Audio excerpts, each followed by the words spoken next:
Too late to cancel. I This don't is like this. this is pretty bad. I didn't know you had the exact same shirt as me. That's the hoodies we got him matching. Yeah, it's the hoodies. That's right. I forgot. Well, here goes nothing.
That was truly an epic gamer moment for sure.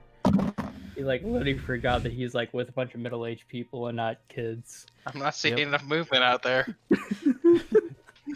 All right. All right. Algavat. Last described, you and all your other fellow various members completed their journey back to the Azure Grove. Reconnecting with both Genfiel and Fenrir, they considered their options for their way ahead. Algavat reaffirmed their desire to go to the capital of the Breszi Empire, Cooldeep. Genfiel suggested chartering a ship out to Port Talonvale, but also spoke of one Goran Tink, a presumed inventor of sorts, who worked out of the Breszi Empire's Limehold Garrison. Deciding upon the latter, they said their goodbyes to Genfiel and Fenrir, the latter of whom wished to accompany them as far as he could before turning back with the cart. Making their way for a few days, they soon turned off the road, known as Veneer's Walk, taking a new and unfamiliar path eastward. Wrapping around the southern edge of the Bella Range, the mountain range where they made their first foray into the larger world a little over a month ago. Upon the path, as it closed to a small passage, they encountered someone who introduced themselves as Seldis Harrell, who, upon speaking to Gardak, admitted that he had heard from little birds that Gardak would be following this road. Seldis employed Gardak to join him in a burgeoning rebellion that was happening near Ridgebane, and confided that he was a defector from the Limehold Garrison's 3rd contingent. Gardak, putting the pieces together, realized that he must have been tracked by Prime Seekers, the Empire's elite ranger corps. The figures, Rox and Maslin, almost ran into on their way into the Full Weave's door at the start of the session. Turning down Seldis' offer, and Seldis fully knowing that their path ahead led to the Limehold Garrison, resolved that a fight was inevitable. Algavat at times hesitantly battled Seldis and his 2 Prime Seeker allies, and whilst Drusk attempted to spare their lives, perhaps sympathizing with their goal, their fate was sealed by blade and spell before he could act. A sort of quiet, hesitant uncertainty fell over the group as they continued upon the path set before them. Eventually, they came upon their goal, the Limehold Garrison, a place supposedly connected to the Bateau gondola, allowing them to get ever closer to Quilldeep. Standing before their wall, they stood anxiously under the looming wall's sight, as it seemed they were about to be denied access, or worse. Prime Seekers surrounded them, previously unseen in the nearby thicket, until it seemed that they were recognized, and the large gate parted. As they entered, bewildered and worried, a familiar figure to Cessation descended the wall's stairs in a hurry, making his way straight for Cessation, calling out to him, followed by a small collection of figures wearing bronze armor, same as Gardax.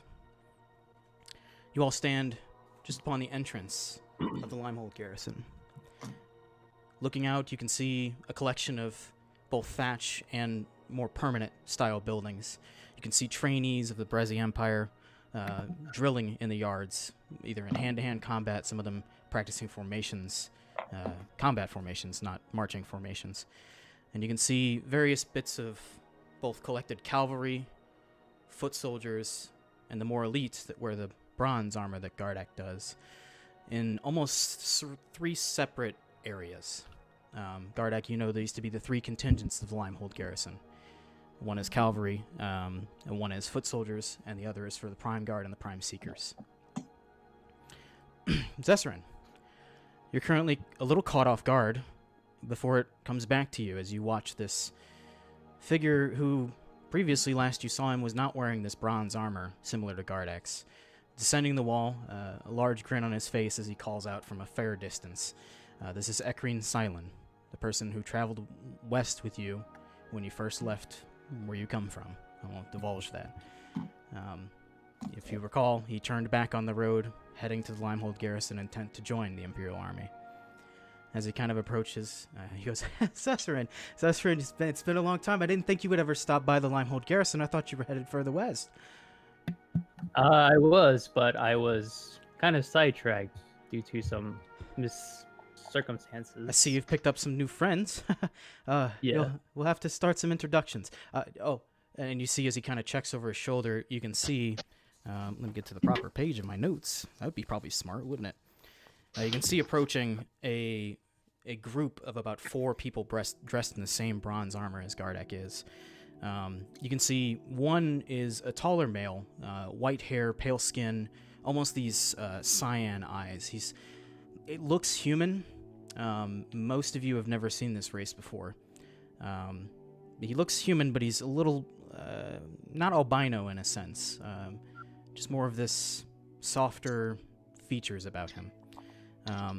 As he approaches, you can see that Ekrine is kind of caught off guard. And as the figure approaches, he says, Prime Silent, stand aside for a moment.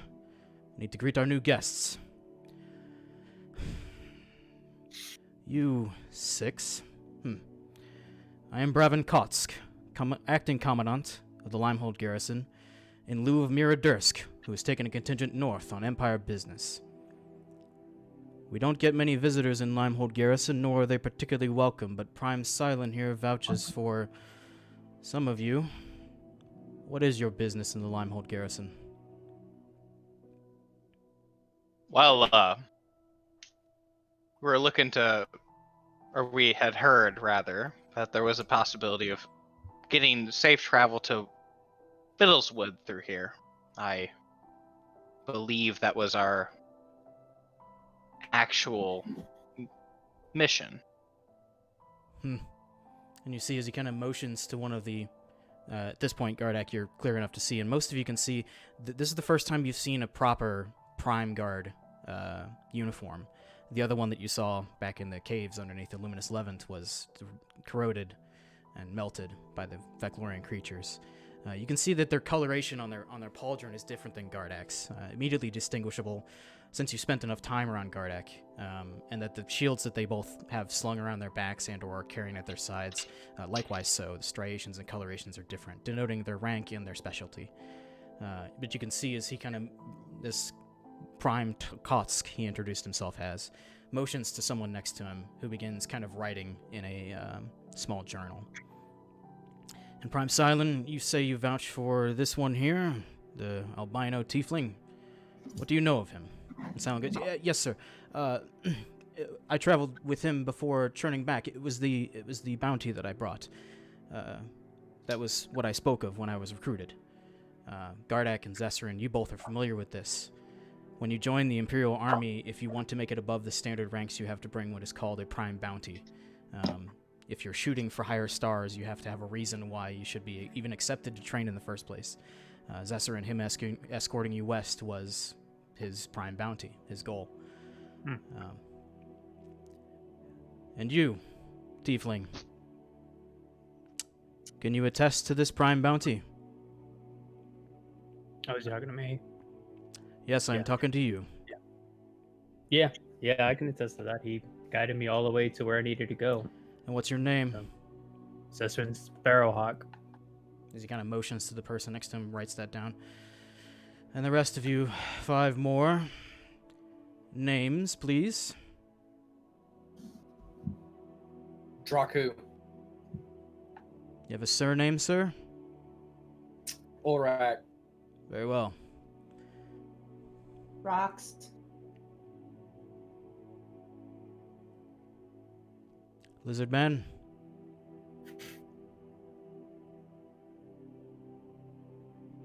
Keeping quiet, are we? Understood. Mark it. Elf with the hood. My name is Maslin Kalindeep. Very well. And you, I wanted to address you last. Prime Custodian. Your armor's out of date, a little battered. It's last issue. I haven't heard of any Prime Custodians operating this far north, and I would be aware, as Commandant of the Limehold Garrison. What is your name, soldier?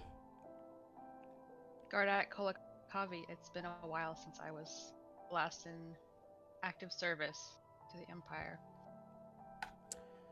I see you're wearing Prime Custodian, although last-gen armor. Who is your charge? And where are they to be delivered to? My charge is this group, essentially. We are heading to the capital. Through Middleswood. I wish you good luck. Well, I've come to understand that Goran Tink is a little particular about who gets to ride his gondola. That's outside of the Imperial Army, anyway. You'll have to talk with him about it. Although I'm sure he's kind of an amenable man. You'll find him quite interesting. I will be assigning 2 Prime Guard to keep watch over you while you're within the garrison. Precautionary, nothing more. As he begins to turn and spin, you can see Ekreen Silent is still like a little taken aback. You can, at first he petitioned, it seemed, for Zessarin and everyone else to be let in, but now he's kind of realized he might have got himself a little bit in hot water. If you guys are going to talk to Goran Tink right away, that's fine. But I was hoping maybe we could. I don't know. There's a couple things in the garrison that citizens might be able to take advantage of. I know trainees at least are, and they're basically citizens. Anyway, let me show you around. As he kind of begins to guide you guys around, he points out a couple of small thatch buildings, as well as a couple more permanent ones, and you can see there seems to be a forge, a smithy of sorts, with the flames, or the light of the flame kind of billowing out the front. On the front of it is called the All Hammers Front. He also points out where most of the trainees go to get anything that's beyond their standard issue, kind of a commissary, if you will. It's called the Limehold Depot. It's a storefront and requisition house. There's as far as rooms for the night, Ekreen describes that you're obviously not welcome in the barracks, but there is the Flank Tasks Relief, which is a inn of sorts. And those are the 3 items that are available to any citizens of the Breszi Empire. I have to say, I've never really been in the I've never been in the presence of a Prime Custodian. How many lives have you saved? Sir, I don't know. That wasn't really my charge to keep count of. My life was in service to just one. Well, I'm sure they were quite safe. She's saved at least 5. Well, I can see that's Oh, he. Sorry. I can see that's probably true. And certainly Zessarin seems to be in good health and spirits. I don't know, Zessarin, you ever come back by and maybe I'll make Commandant one day and we can go back to Arkenhelm and make everything a little better. Make it more a part of the Empire. That would be the plan. Well, I do have some things that I need to get to. These two will be following you around, I imagine. At a distance, of course, but that is their charge. So we cannot split up, I suppose, while inside the garrison. Are you asking Ekrine this, or are you talking amongst yourselves? I'm asking Ekrine. Well, I would imagine that probably wouldn't be too wise. Fair. I mean, you're not even wearing the garb of a trainee, so if you were spotted, they would assume you were going AWOL. It's good to know. Thank you. You're welcome. Good to see you, Zessarin. I'll see if I can catch up before you leave, if you manage to get passage on the gondola. That would be swell. And you guys can all see, amongst all of the buildings that were pointed out, there is one kind of central, almost short, crenulated top, almost castle type thing. I don't want to say it's too big. It's more like 100 feet by like 120 feet. It's not a massive building per se. Not too big. Yeah, but out of the back of it, you can see these large 15-foot round cables that kind of descend past the cliff face. Can't see quite where they go, but it's an easy assumption that that's where the gondola leads. Or that's where the gondola is housed, I should say.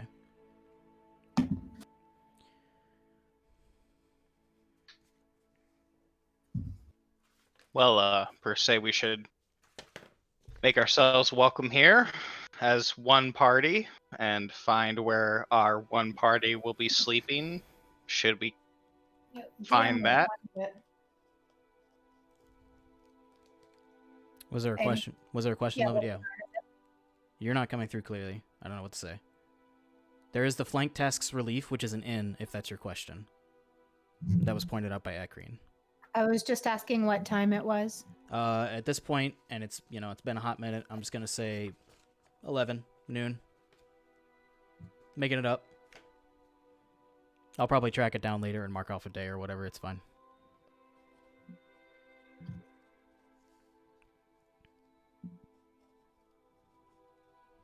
Secure rooms again. Okay. Y'all kind of make your way over to the flank tasks relief. You can see most of the outside of it is segmented and has ties for where horses would be. Gardak, this is familiar with you. The first contingent is the flank task, which is purely the cavalry regiment. You can guess by the name that this is... If they have a barracks, that's fine, but if they decide to sleep elsewhere, this is probably where they're at.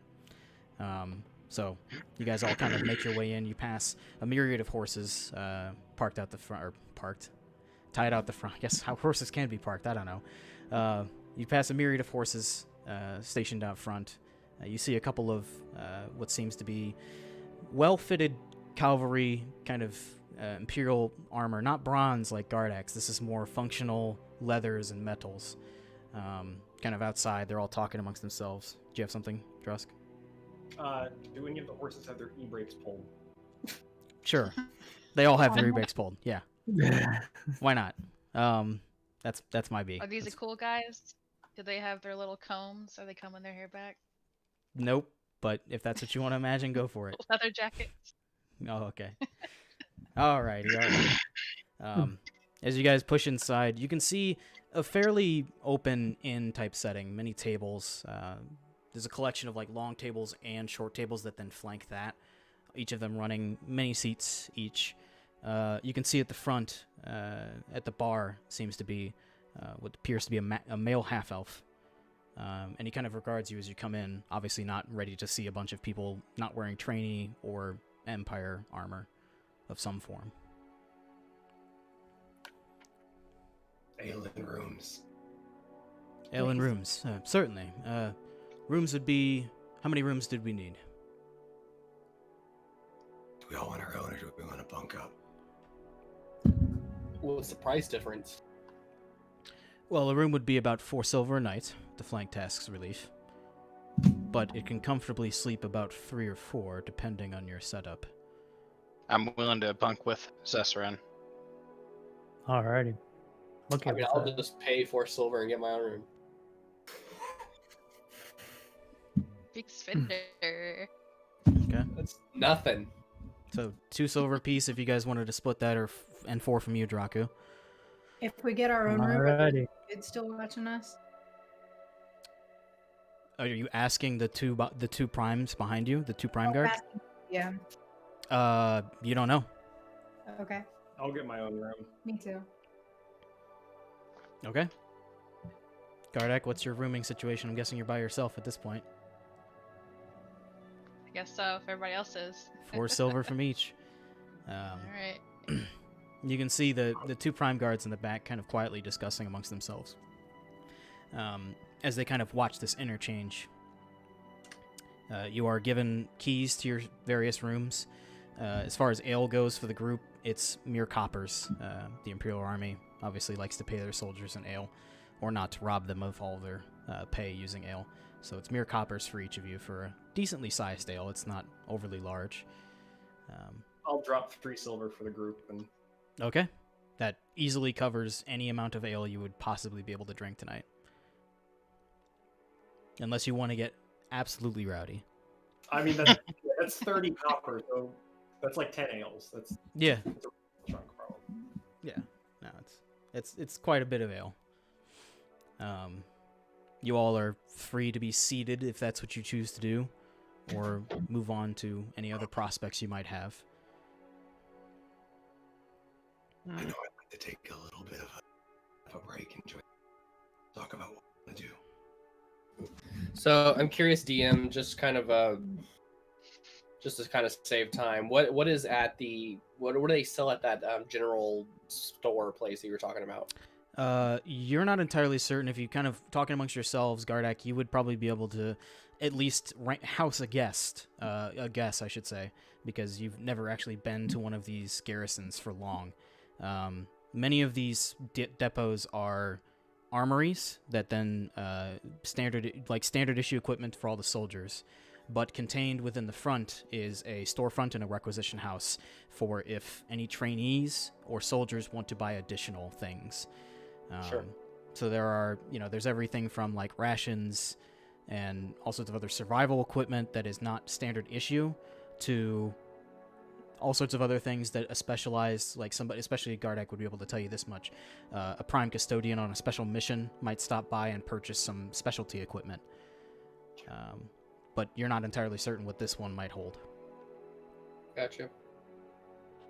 Well, during this conversation, Madsen would pipe up and say, well, it might be worth a venture to see what they have that might aid us on our journey.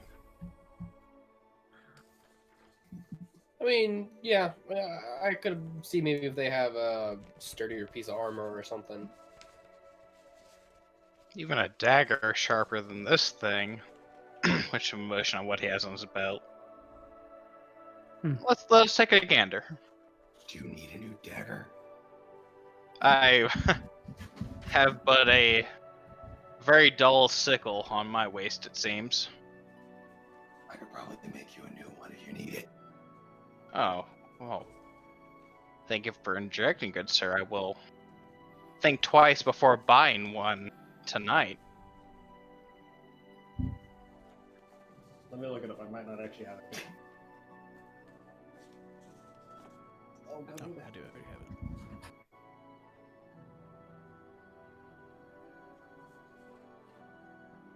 I cannot make a dagger. Never mind.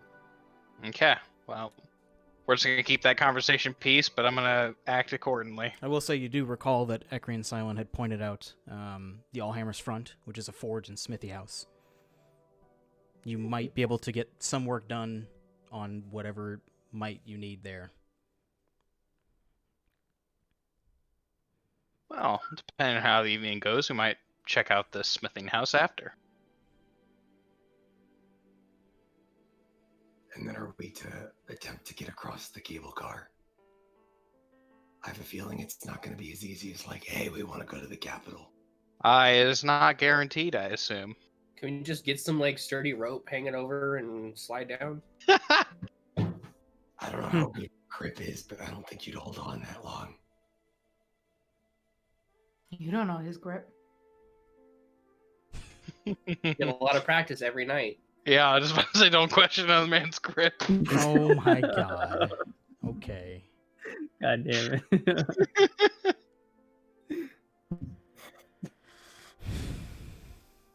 Oh my god.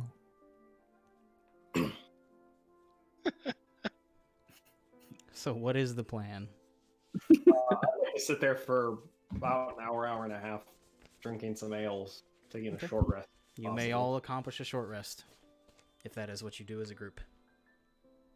Okay, I am Yeah. also suffering from the I'm at full stats, full spells effect that old boy was talking about earlier, so I have no clue where I was at before that. But I know I spent some spells, so It is full a-okay. disclosure. There Full is, Yeah, that's kind of disclosure. one of that too. I could have sworn I did something, but I'm like full everything. unless you guys start a fight, you can assume you're reasonably safe within the Limehold Garrison. Alright. Nazim will sip half a nail, which is about all he will ever do, and enjoy the hour and a half or whatever we spend before we head out to these two locations of merchant. Sure. When it looks like Maslin's not paying attention, I'll snag the other half of his ale. You could. You want to roll for it? Sure. I mean, I have a pretty good passive perception. I think I know when you're not looking. I'm just trying to take your ale, unless you're fighting it. No, I'm not fighting it, and I would have given it to you gladly. Are you waiting until he's done, Drusk, or are you like stealing sips in between? No, I'm waiting until like, he's visibly like Okay. standing up the gun. Alright. Yeah. We'll Okay. assume that I walk away from the table and he just Yeah. takes There it. kind of comes this moment when it kind of washes over you, Maslin, that like, yep, that's all the ale I want. And like, Drusk, you've traveled enough with Maslin at this point. You can see like, yeah, here's my chance, and you just kind of like reach over and claw the top and just kind of mid it in your direction. I use my mage hand to tap him on the shoulder so he looks away. Maslin, you feel a slight tap on your back shoulder and kind of turn, and as soon as you turn back, you can see Drusk just finishing midding your tankard in his direction. I whispered to myself, thank God I don't have to finish that.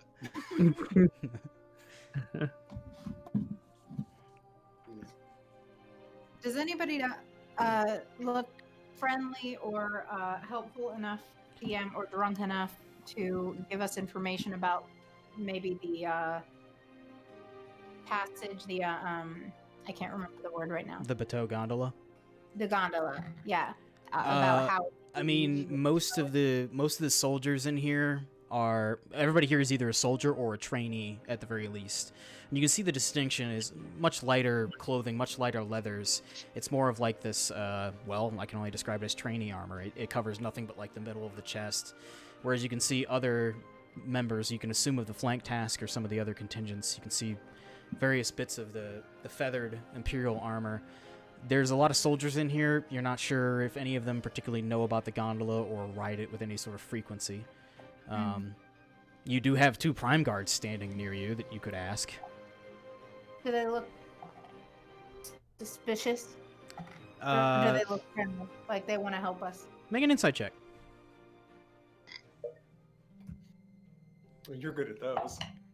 I'm so good at those. 9. 9. You're having a hard time in the Limehold Garrison. This is the first, it's been weird being to some of these towns, but this is all soldiers, all military. The closest thing you can see on their face is the dutiful, studious look of some of the guardians who stood watch around the work queue when you attempted that. I would at least, while I'm kind of looking them over, be like, so, if you're going to be with us, what's your name? One speaks up and he's like, I'm Prime Enmark.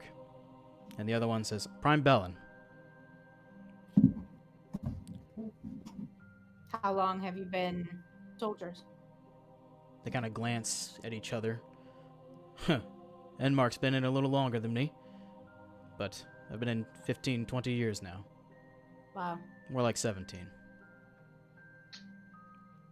kind of lose count And Enmark, who you can see is a human male, probably in his 40s, 50s. He's been in. He doesn't really answer, but you can tell from a young, scarred face, young life. Could have been no more than 15, 16 when he signed up.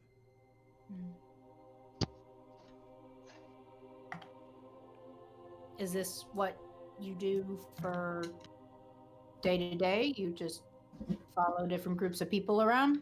Well, we don't get visitors in the Limehold Garrison, but I'm happy to guard you. Happy to have the help. Speaking of help, is there something you require? Drusk, make a insight check. Yeah, what are you guarding us from? Natural one. Okay. You can see just as Enmark checks his shoulder, Draku, you end up saying that. Well, some of the trainees like to pull pranks, and some of the Imperial Army isn't as proper as us Prime Guard are. I'm not particularly protecting you from the Empire's soldiers. I'm just here to make sure they don't mess with you. They don't like outsiders. We don't get many. I can understand that. And besides, it was Commandant Kost's order, so I will carry it out.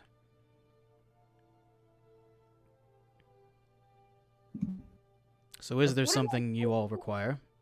What do those cables do Hmm. on the far side? He kind of glances over to Enmark, who you can, as I described earlier, is the older one. Enmark kind of pipes up. Those are the cables for the Bateau gondola. Funny little halfling named Goran Tink put it all together about 30, 40 years ago. It descends into Middleswood, and I kind of overheard your conversation earlier. If that's where you intend to go, Goran would be the one you'd want to talk to. I've ridden it a few times myself, as sometimes I get stationed in Middleswood on the receiving end, but we don't stay long. Is it hard to access the gondola Not for the Imperial Army, no. for outsiders? It's a delicate contraption. How would one approach that? Were you asking Enmark, or are you talking amongst the group? Sorry. Enmark. Oh. I kind of like Goran Tink. I would probably appeal to his creative side. Interesting. Thank you. You're welcome. Happy to be of service. And you see Enmark, like, every once in a while turns around and just kind of cases the whole flank tasks relief, the whole entirety of this inn. And it's at this moment that actually Enmark turns to Balin and says, Balin, go fetch a few others for their rest tonight. We'll be stationed outside their doors. So, who among us is creative, group? Well, I think I'm crafty enough, right? How can I entertain a halfling? I don't know. I've never really met one in depth. I would assume, doesn't everyone? Surprised. Huh. Disappointed, actually. You'd be both. Does he like small, fat animals? I mean, we have the crossbow bracers.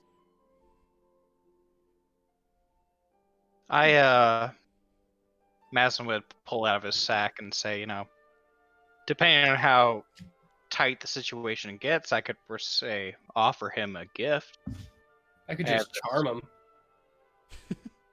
I think a gift might be a way to approach the situation.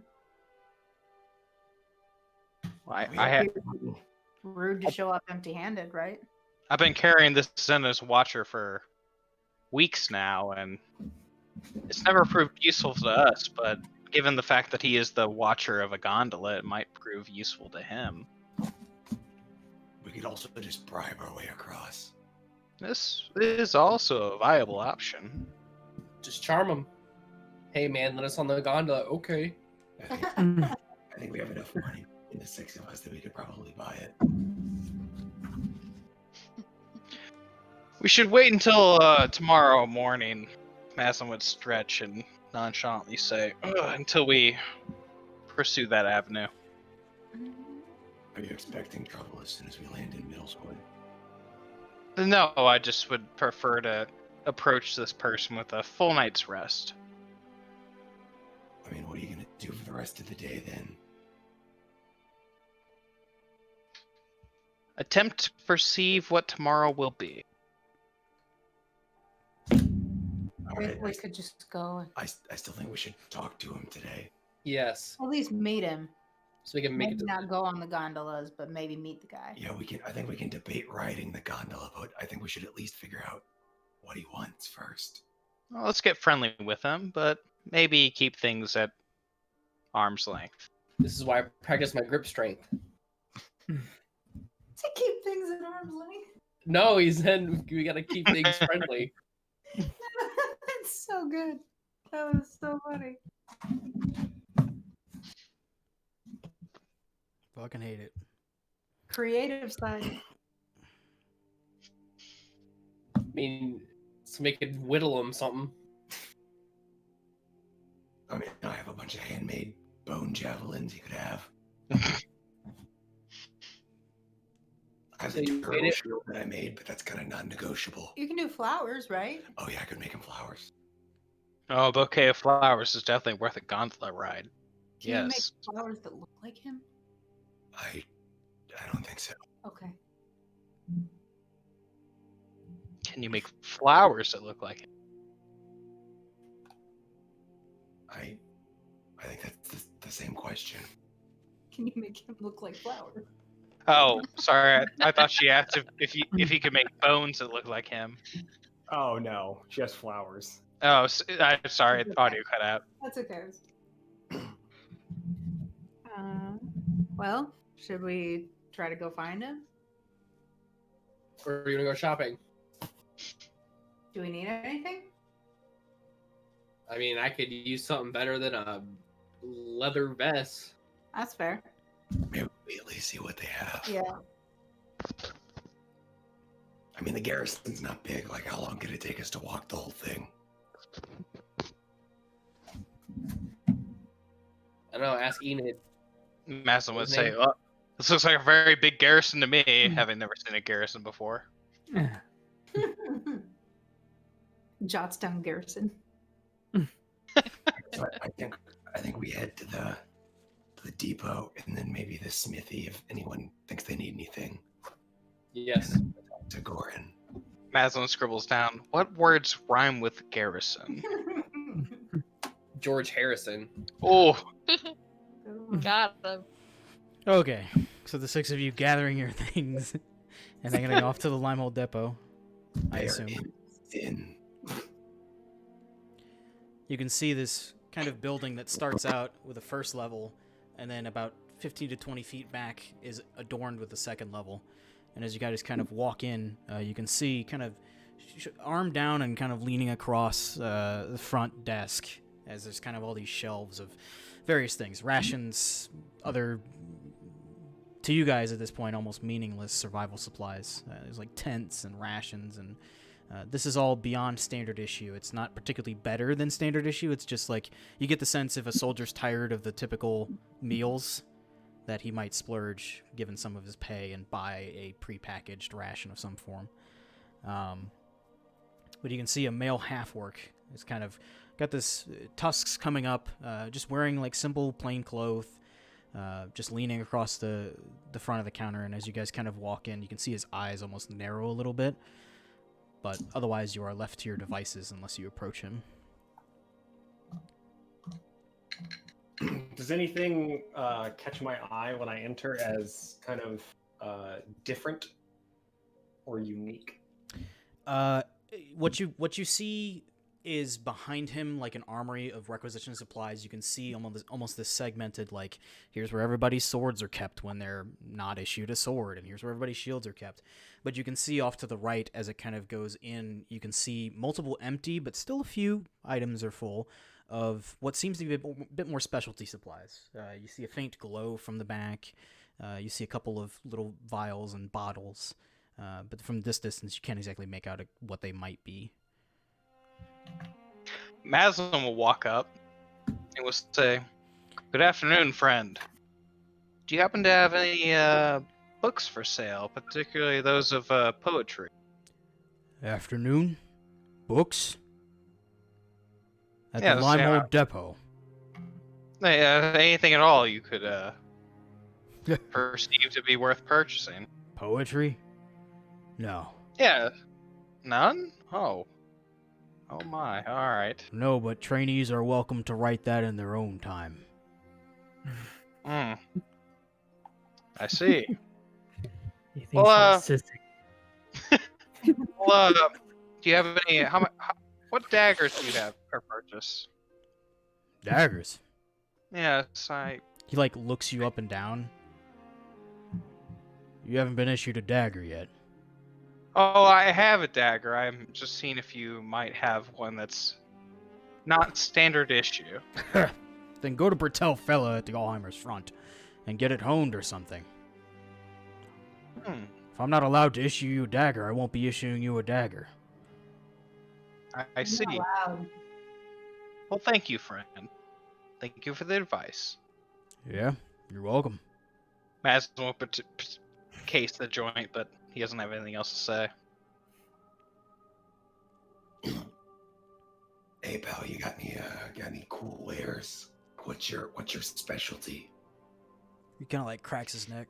Yeah, there's a couple nice items out here. A lot of the second contingent that went up north took a lot of my specialty supplies. But if you're looking to purchase a little something, some of it got left behind or otherwise unclaimed. I think we have customers, so. Well, don't make any judgments should you come back into my depot. But I don't got much, as he kind of like pushes off the counter. You see he comes back with this almost crate. Within it, multiple empty slots. But you immediately spot what seems to be 2 regular potions of healing, which are familiar to you guys at this point, as well as a potion that's a little yellowish in color. You're not exactly certain of its purpose. And this vial, this thin vial of what appears to be an oily substance. And he also kind of palms out of his side pocket and slaps down this little ring case and kind of pops it open. And you can see this almost banded golden gem with a red inlay in the center. But other than that, you're not entirely certain what any of them particularly are. Oh, I got a couple potions of healing here. If you're looking to be a little bit more heroic, got a little something as he pulls up the yellow vial. And this here, douse your blade in it. It'll cut like a properly honed blade, even if it's dog shit. What about your ring? That's a popular one. I'm surprised nobody took that. But I suppose nobody wanted to pay the deposit on it. This is known as a ring of regeneration. Keep you fighting for a long time. Woohoo. So, that one just kind of pulls up the yellow potion, which is a potion of heroism, you come to understand. 200 gold pieces. The potions of healing, standard fare, 50 apiece. This blade treatment, 400 gold pieces. It's an oil of sharpness, if you want to look it up. And the ring, I can get another one in from probably Port Talonville or some other. The Empire will see it's sad to go, but it's not currently on claim. 1,000 gold pieces. So, just to run back through, you have 2 standard potions of healing, a potion of heroism for 200, an oil of sharpness for 400, and a ring of regeneration for 1,000. Everything else was pretty well cleaned out. You can see as he kind of pulls out some empty glasses from underneath and starts plotting them into this crate that has a lot of empty slots. That's what happens when we ship out contingents.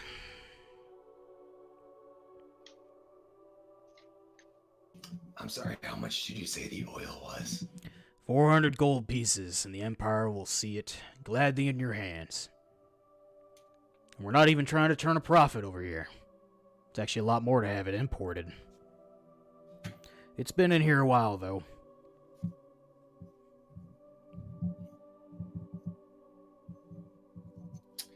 What was the heroism price again? 200 gold pieces.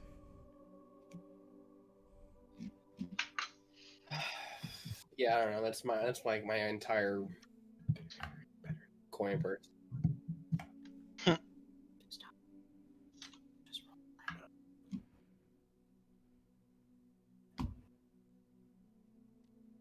Y'all have an awfully pensive look on your face. We got some decisions here.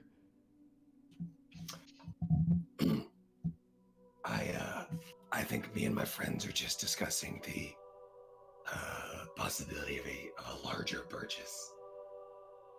Larger how? You know, multiple items, lots of coins being exchanged. Discuss away. As he kind of palms the ring back and puts it back in his side pocket. Kind of slides the crate a little bit closer to him as opposed to where it was presented earlier to you guys. I'll take the 2 potions of healing. I've got the heroism potion already, so. As he kind of pulls out the 2 red vials and puts them down in front of you, Drusk, and the yellow vial in front of you, Rox. So that's 200 and 100. That makes 3.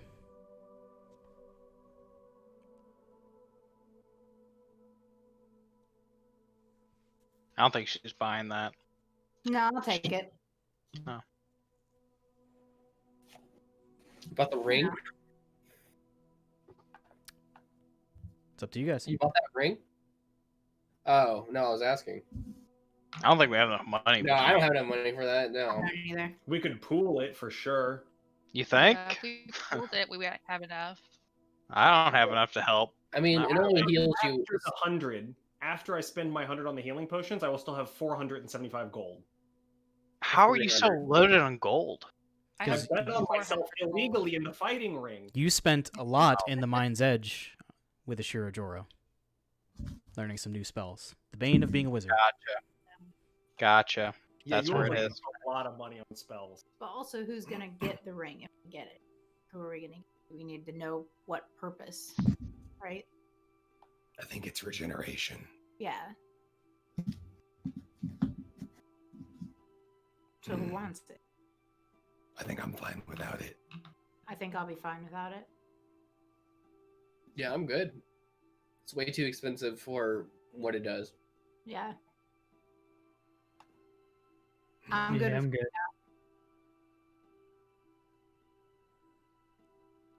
Very well. Pleasure doing business.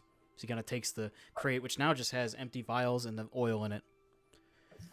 Takes it back, puts it underneath, and then you can see him kind of walk back into that right area that you see, and he kind of pulls out the ring and palms it back on the table, shutting the gate after it and kind of clinking a key.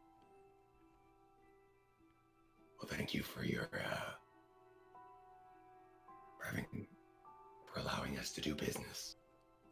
You're welcome. Come on by the depot anytime you need something more than your standard issue. Madeline, did you still need to head to the smithy? Well, perhaps hone my dagger, but even then, Yeah, it's I not mean- really a pressing matter. Yeah, this dude doesn't have any good armor, so I'm gonna have to go ask the smithy to reinforce my stuff. I think it's worth the jaunt. We'll start heading over there. Sure. As you guys kind of all make your way out, you can see Enmark and now Balin are joined by a third crime guard, who they then quickly send off back to the flank task relief. As you guys kind of all exit out the Limehold depot and turn right, you can see the front of the smithy billowing with almost light from a flame. You all kind of make your way in, and you can see what appears to be like an anvil. A female dwarf, fairly freaking ripped, is just banging away on what appears to be a freshly pressed sword, just making the very edge of it. And as she kind of ting, ting, ting! She catches you in one of her swings. Kind of does a double take with her hammer. Yeah? What can I help you all with? She kind of like drops the hammer and it just lands on the ground with a huge thud. She takes the sword and squelches it in some water. And you see she kind of like straightens out what appears to be like a V-neck kind of shirt. And you can just see sweat beads and all sorts of craziness. What can Smithy fella do for you? I will, as a note, I'll be hanging back. Understood. Out. What? away from the city. So he's not there. So you're not entering the smithy.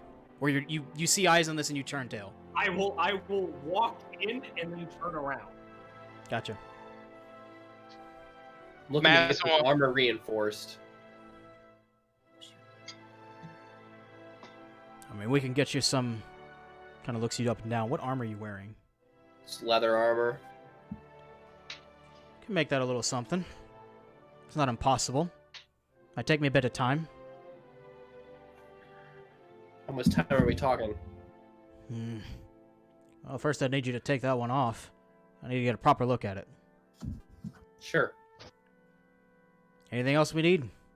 Maz will also step and say, I'd hope to have this dagger honed a bit. Give it Slide here. the dagger. What is the origin of your dagger, do you recall? Is it a dagger that you started the campaign with? It is. Okay. She kind of takes it. You can see she's quite dexterous, even though she's quite a strong dwarf. As she kind of twirls it and flips it. This is already pretty well balanced. It's a little dull. I guess it's seen some action. Or maybe it's just old. It does seem of elven design. I could hone it for you. I would appreciate it greatly. Wouldn't take me very long. Kind of like checks over. You can see there's a couple like what seems to be smithy trainees in the back. Let me use it as a little pet project for them. 75 gold pieces. That sounds fair, my lady. Very well. She kind of like takes the dagger and she just has this leather belt. She doesn't even like look. She just jams it down in this leather belt. And first you think she's gonna stab her leg, but it sits there.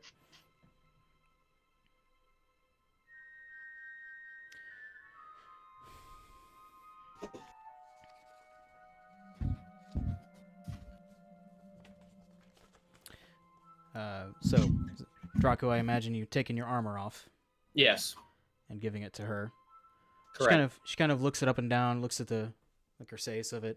I probably should have looked at this before I started fucking looking at it.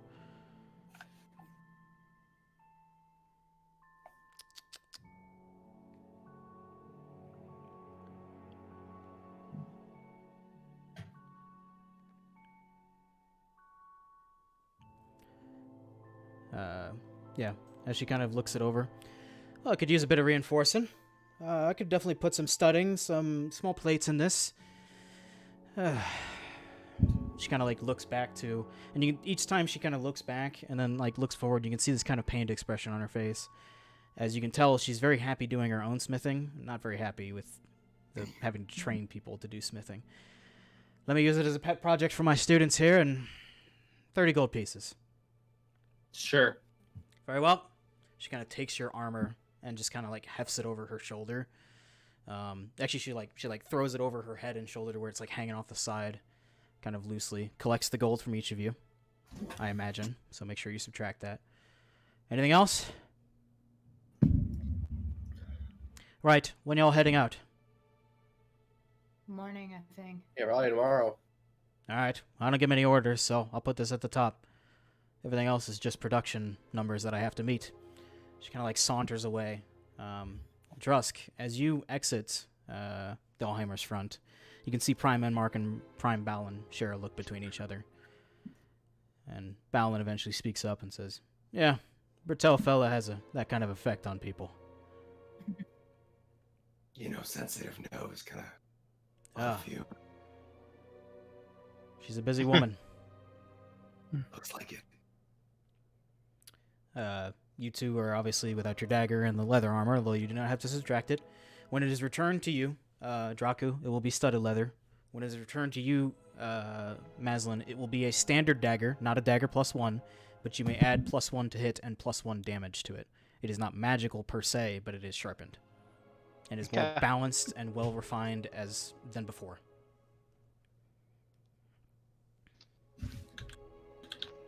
No, So you may make those changes, and if you guys somehow manage to break yourselves in combat, just remember that. But your work at the smithy, unless you have something else, seems to be done. As you all kind of turn tail to leave, you can see Bertel kind of take this large, almost piece of this light metal, slam it down, and begin this forge up, and kind of slides it in, and puts the armor on the rack next to it. And you can hear her shouting to her various trainees and various curse words as she kind of gathers them all up and intends to seemingly teach a lesson. Are we heading to the gondola next? I think it's The gondola operator. Yeah. We gotta wait for your stuff anyway. So At this While point, we're Sorry. no, go ahead. While we're kind of like walking that way and heading over, I want to catch up to Drusk and kind of like lean over and whisper, "You didn't give them your name. Is there a reason?" they just kind of sit. This whole place kind of sits wrong with me. Well, you can't have no name. We need to give you a name. So you need a fake name. Bar mitzvah. That can't be your name. Why not? That's his name. His name can be Drusk. But then we're saying your name still. Yeah, but they don't know it's me. That's the perfect plan. It's the perfect plan. No one would suspect Nobody anything. will ever know. Okay? Alright, cool. I'll walk away, pat him on the back, and say, "Thanks, Bar Mitzvah." Okay. As you guys all kind of make your way to the, sorry, I'm losing my freaking mind, to the building that seems to house this gondola, you can imagine creator not far from his creation, at the very least. Balin would be like, "Yeah, if you want to see Goran Tink, he'd be in there. I've got some business I need to catch up on, a few records. I'll be back." Enmark, however, stays with you. As you all kind of proceed inward, you're welcomed into what appears to be almost a tiered... You can see two staircases leading up. You get the sense that if there's a final bastion to this garrison, it would be here. As these staircases are narrow and look easily defensible. But as you kind of walk in, you can see the door that you've entered is kind of on the right side of this building. As you kind of pass those two staircases and move in, you can see now an open sky revealed, and these two large cables. From this angle, you can't see exactly what mechanisms is working it all together. And then off to the left, across the hall per se, you can kind of see, and Enmark kind of points it out as well. You can see this small door, a little bit smaller than regular humanoid sized, leading into. You can see like a gear on the floor. You can see all sorts of different shiny metals inside. You can only assume this is where Goran Tink might be. I'm assuming you all turn that direction. What a view. And as you all head in, you see, I'm only going to describe it as a haphazard workshop, almost a madman's workshop. There are tools strewn about. You're beginning to wonder how anything is organized in here. And then it's, as you all come in, you hear a tinkering on the ground, something dropped. And, visitors. Lovely. I am Goran Tink. You all do not appear to be trainees. I get a lot of trainees curious about me. You're wearing... what fine craftsmanship. Well, I'm Goran Tink. To whom do I have the pleasure? The name's Bar Mitzvah. My name's Rox. Maslin. Draku. Zesran. Gardak. Well, what brings you into my workshop? Something I can make? Something I can create? Something you've already made. Yeah? You want to see what I've got? Oh, we see what you have, friend. I want to hear all about it. And you can see, kind of as he goes off for a moment, he kind of like skips with a little bit of glee. He comes back, and it's now that as you notice, because he was kind of like moving about and shifting about, you can see he slams a pair of gloves on the counter, and you kind of catch a glimpse of his hands, and he's wearing the same exact gloves, it looks to be. This is one of my favorite creations, and if you're a tinkerer like me, you're going to love it. I call them Tink's Glove of Steady Hands. And you can see these almost fingerless kind of black gloves with these thin metal bars that kind of run down them. When you're working with your hands, I've got a bit of a tremor myself. It'll make sure that you're not going to mess your project up. Or were you talking about another creation? Because I've got the Flash Lash.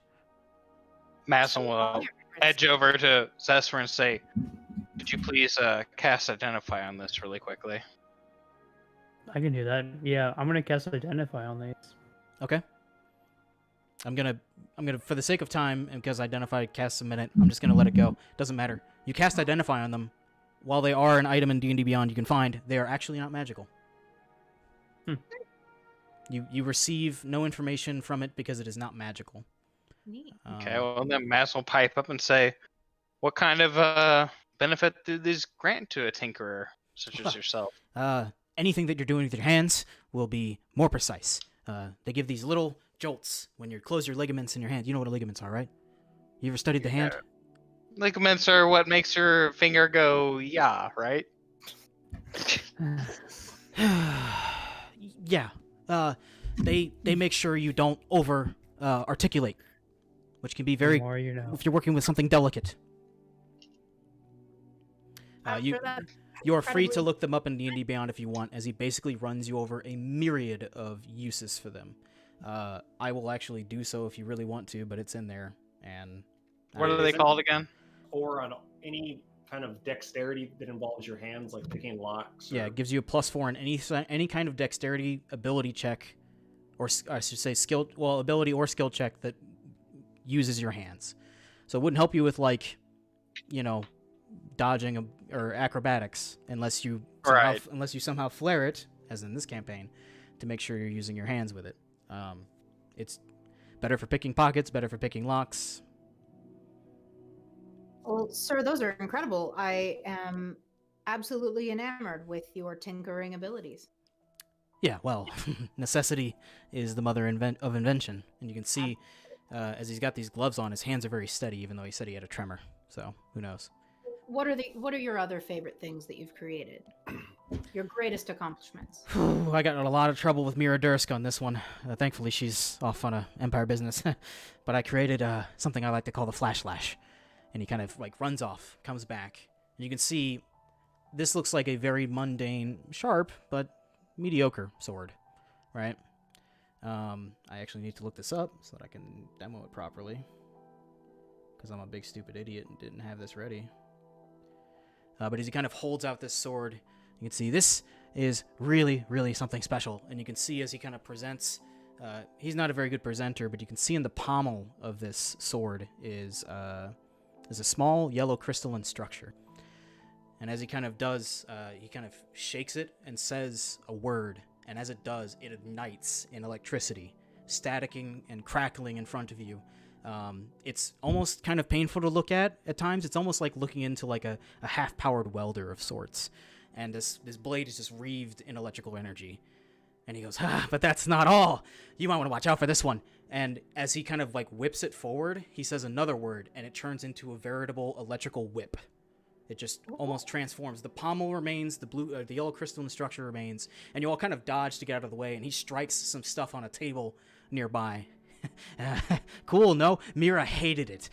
She was afraid one of the trainees was going to get her hands on it, but I love it. And he says another command word, and it back into a crackling and sparkling sword.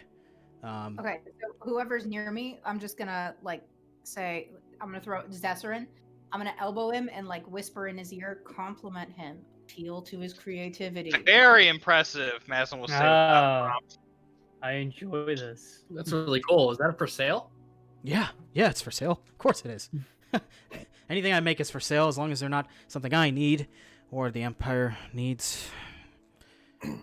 I think the Empire needs all your creations. I think they're... Yeah, but they let me make money on the side. It's okay, I guess. How much are you willing to part the sword? As long as you call it Tink's Flash Lash, 1,200 gold pieces. Oh my goodness. You are free to look it up in D&D Beyond. as well as the Tink's glove of steady hands, if you haven't already. For the gloves, he gives a price of 750 gold pieces.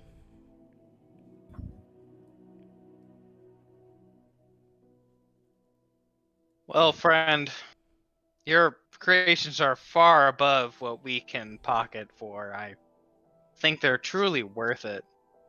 Truly, and I wish I could.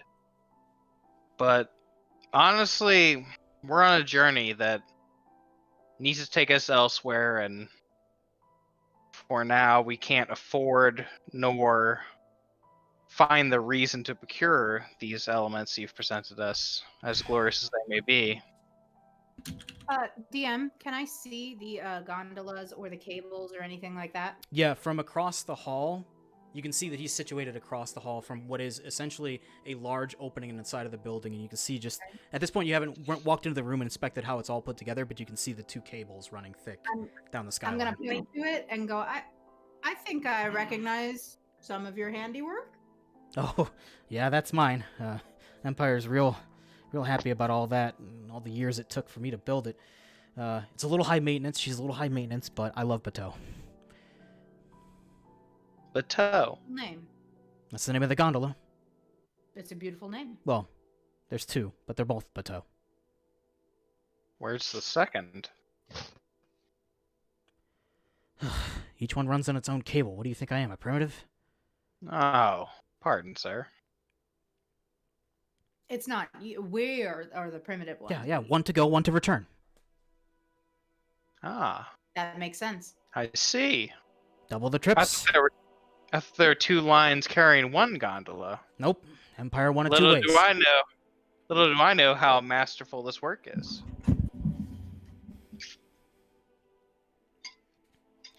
Where do they go? Oh, they wanted a station into Middleswood, so that's what they got. They want me to build another one that stretches from the Limehold Garrison. Maybe in 10 years. They won't give me enough funding. Well, we certainly aren't lucrative enough at the moment to purchase any of your fine goods that you have here, but would it be possible for us to take a ride on your gondola? Well, it's really Empire property. It's not really mine to sell.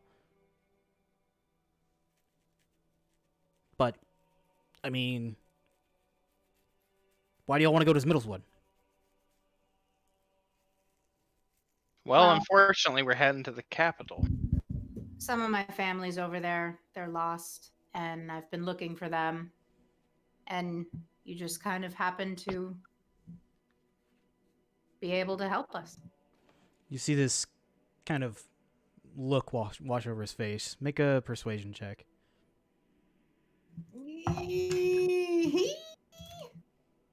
It's not as bad as I thought.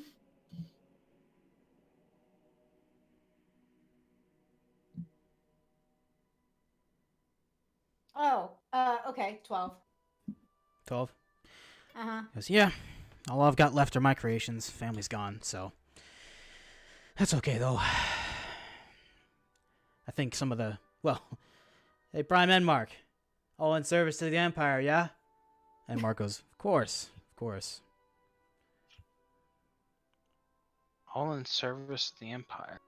Has some whispers. Well, as he kind of like puts the sword and kind of walks back into his shop and then comes back out front. You hear a few tools clatter as he goes back there. Kind of takes the gloves and tucks them into his belt. Well, I appreciate a couple trainees stopping by, looking to meet me. A lot of them do.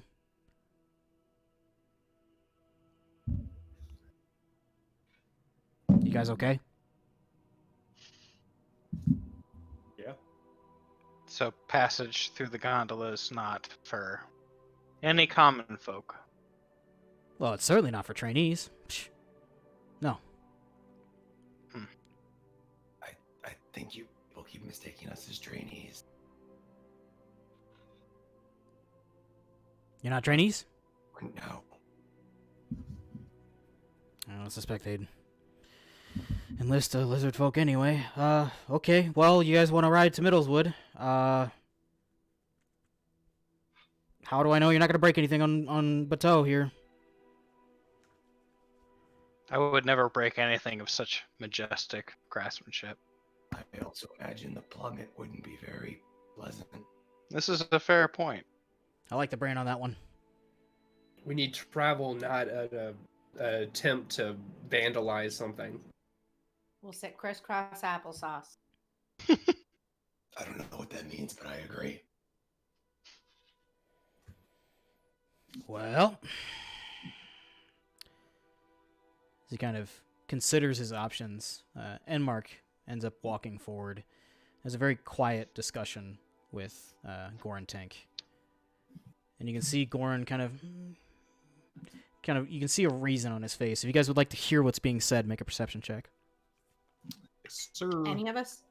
Yes. Sure, any of you, you're in a very small workshop. I'm bad at perception with them. 20. 20. 17.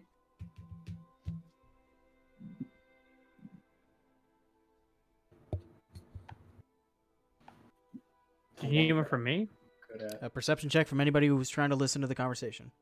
I'm good. 7. Oh, I'll take one then. Yeah, I'll do 17. Drusk, Maslin, you both kind of pick up on. You hear Enmark mention the word report, and that everything will be fine.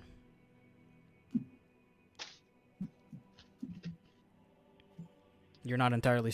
You don't catch very much of it, as he basically says a matter of like a sentence and a half, and that's the gist of it.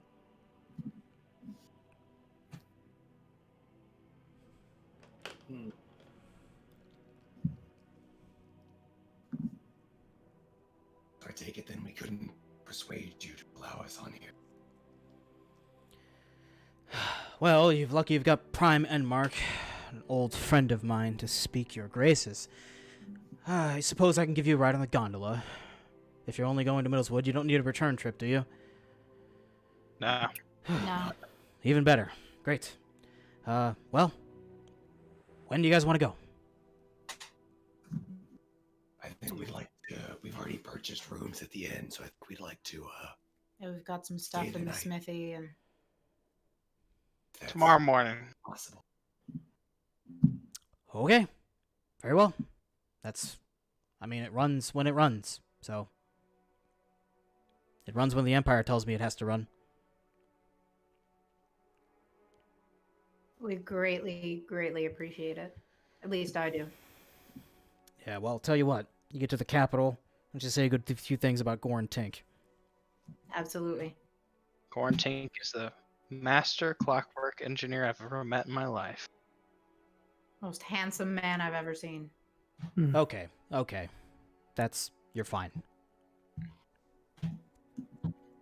You can actually see he, blushes at that.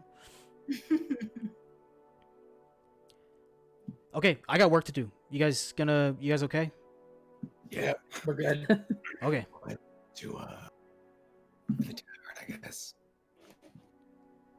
Alright, you guys, as you're kind of turning to leave, you can see he pulls out some glasses. You've actually seen these once before.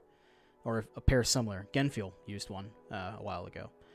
And he just begins to kind of bring down one of the lenses and just starts tinkering away on this small little clockwork device that's on the table in front of him. So you guys all turn to leave. Going where precisely? To the inn, I guess, to just kind of hang out and... Okay. Might as well check back in at the blacksmith just to make sure his dagger's not done. As you kind of walk in, you can hear Bertel kind of yelling at a few of his students, or her students, sorry. No, you've got that all wrong. As she notices you come in, and she kind of turns to drop a tool into a slot, a little, what do we call them? Oh boy, I don't know. Storage container, sure. As she kind of turns, she catches you. Yeah, what do you want? Oh, just checking on the dagger, that's all. I Well, it's am in not, no hurry. it's not done yet. I've got Elven Steel, and I've got freaking Baymar over here working on it. He's... Oh, tis fine. No worries, my lady. Okay, sorry for the attitude. Baylor, Maslin will continue his walk along. hurry 'cause he along was with the just dagger. Okay. Just doing it passing by. As you kind of mosey on by. Everyone else heading back to the flank task relief. You are still well paid in your ales. And any other things you would like to accomplish for tonight, unless you would like to accomplish a long rest. I just want to go ahead and have another half an ale. Okay. That means Drusk will have approximately 2 1/2 more ales. Very well. Or bed down for the night. Okay. As you guys all kind of make your way to your rooms, you can see the familiar Prime Guard that you had met outside of this, or you had seen outside of the smithy only shortly. Or was it? I don't remember if it was the depot or the smithy. Doesn't matter. As well as a couple more stationed at each of your rooms. It seems that over the course of the day, as Enmark and Balin got an idea of what your plans were, they planned for you guys to be watched as per Braven Kotsk's orders. So there are a couple of Prime Guard that kind of stand guard in the hall as you all make your way individually to your mostly separate rooms, except for Zesserin and Maslin. You're all bedded down for the night, able to accomplish a long rest. You awake in the morning to the sounds of trainees training, horses neighing in the out front of the flank task relief. The morning is yours. Try and... Well, I guess we should probably eat, but I need to recover my armor. Okay. You're all able to fetch breakfast for a mere 2 copper, with ale or whatever other drink of any kind you would prefer. It is no trouble to stop by the Allhammer's front, which by the time that you guys all had spent in the evening, most of the trainees in the forge are not present at this time. Burt Patel presents each of you with your dagger and you with your newly studded leather armor.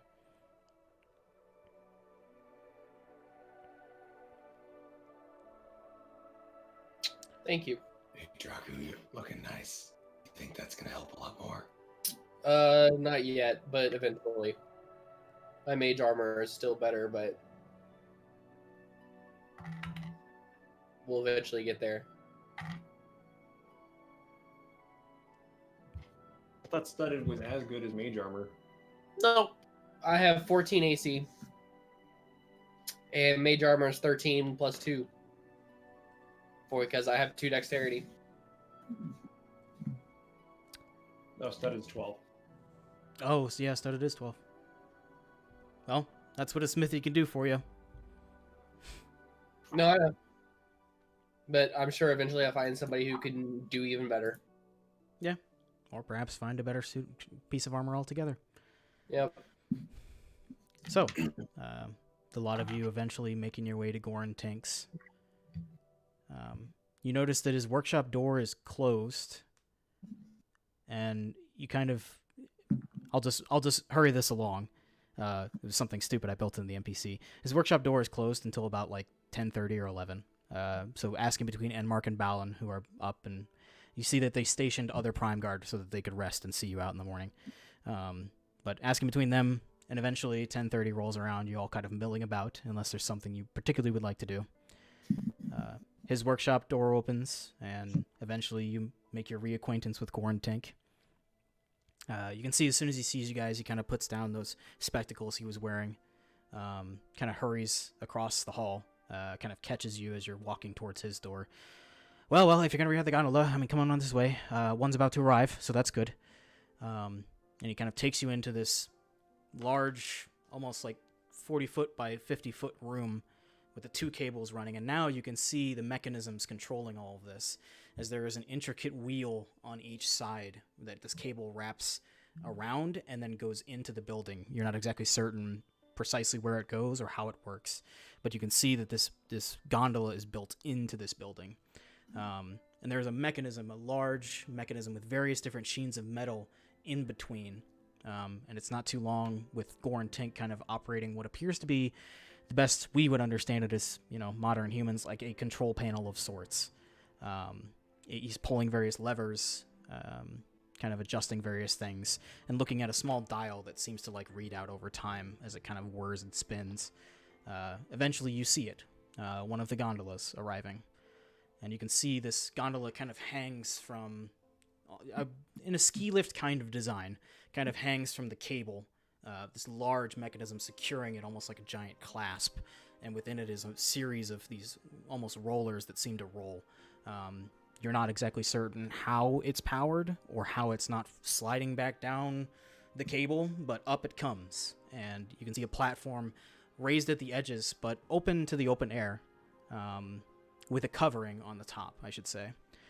And as it kind of reaches up and in, you can see there's almost this slot in the floor where it opens up, and then you can see the gondola kind of slides in, and it's this whole platform. And as it stops at the receiving end, Gorantin goes, okay, get on. Get on. Each of you getting on. Oh, sorry, go ahead. Getting on, I would like to pull out of the bag of holding one of my small capped explosive jars. I will pass it over to him and I will say, Thanks for the ride. As he kind of like looks it over.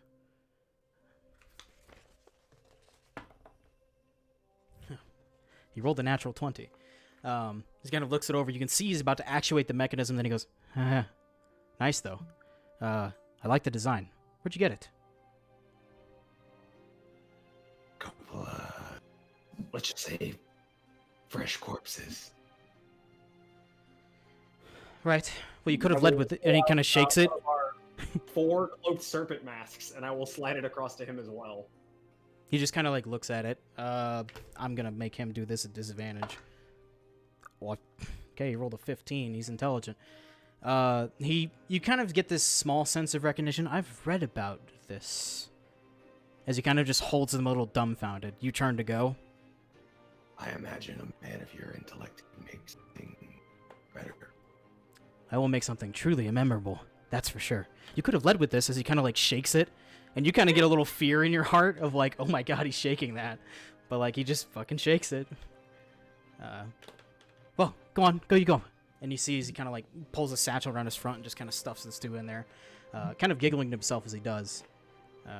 And now with all of you on the gondola, you can see to your left now as it's arrived. To your left now, another area of the floor kind of drops, sets in, and as the gondola rotates and then slides through.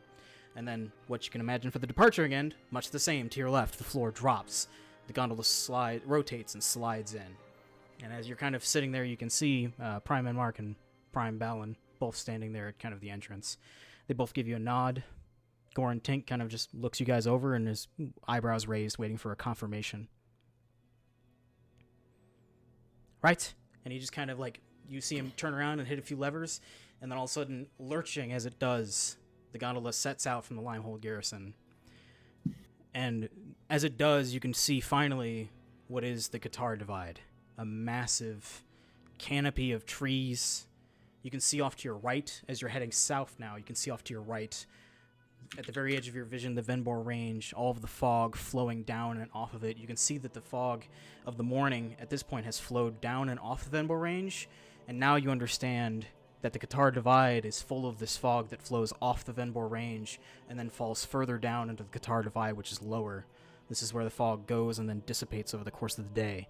To your left, you can see what appears to be a body of water starting, although most of you can clearly see it's not the ocean. It is instead a lake, but it is just on the edge of your horizon.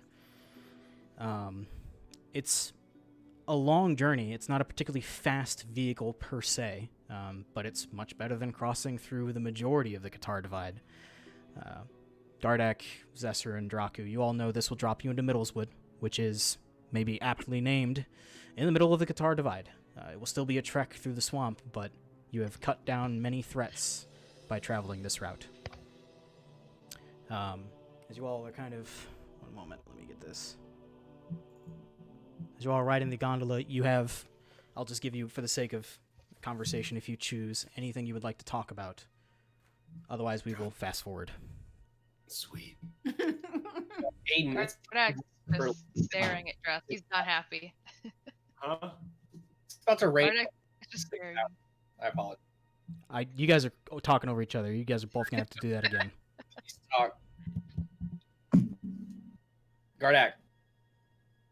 Oh, he's just straight up staring at Drusk. He's not happy he did that. Stop. This Mathos- is the kind of thing we need to be more sensitive about. We can't just be going around giving around these things to things. We don't know who's listening, who's a part of what. I mean, he seemed nuttier than shit, but like, he seemed kind of trustworthy. Not everyone in the garrison could be. I mean, we saw a whole group of them weren't. Oh, I trust no one in that garrison but him.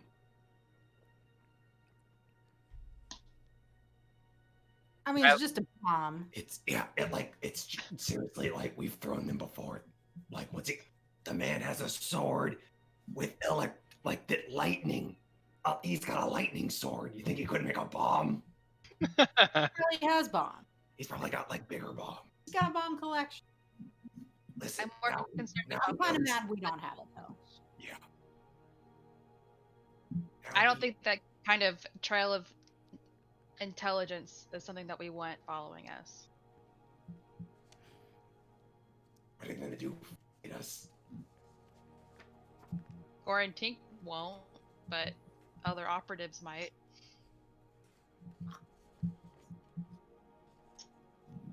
I mean, boy, there's 6 of us, right? I'm not saying we pick every fight. I'm just saying, like, one to be a big bomb. I'm just saying we should be careful about who knows what we know.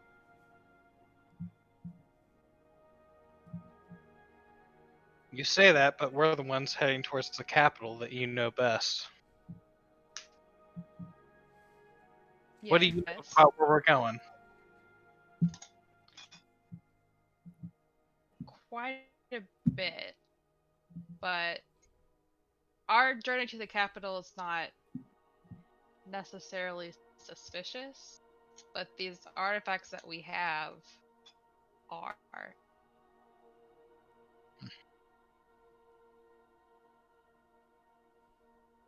I mean, we could just like chuck them in the swamp. Maybe that's not. We the can best keep idea. them.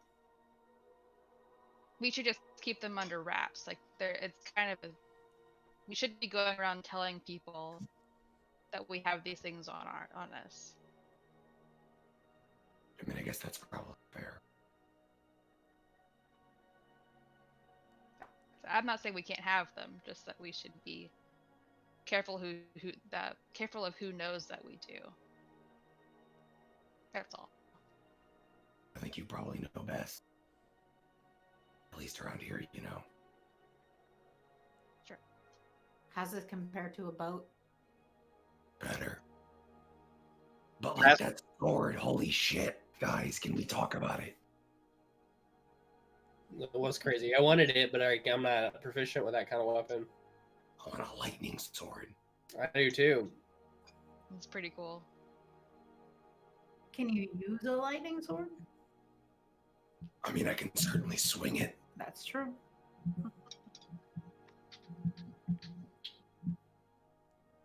Maybe we'll come back.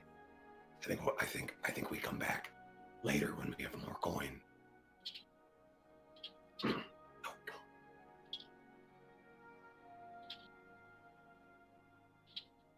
God. As your descent can... Oh, sorry, go ahead. Oh, I was just gonna ask, like, how long is this gondola ride? You're not certain. You can see off in the distance. It's kind of hard to get the perspective of just how far these cables are as you're literally just walking down, or you're looking down one, and next to it is kind of a side perspective. It doesn't give you the kind of tunnel perspective that riding in the middle of 2 cables would.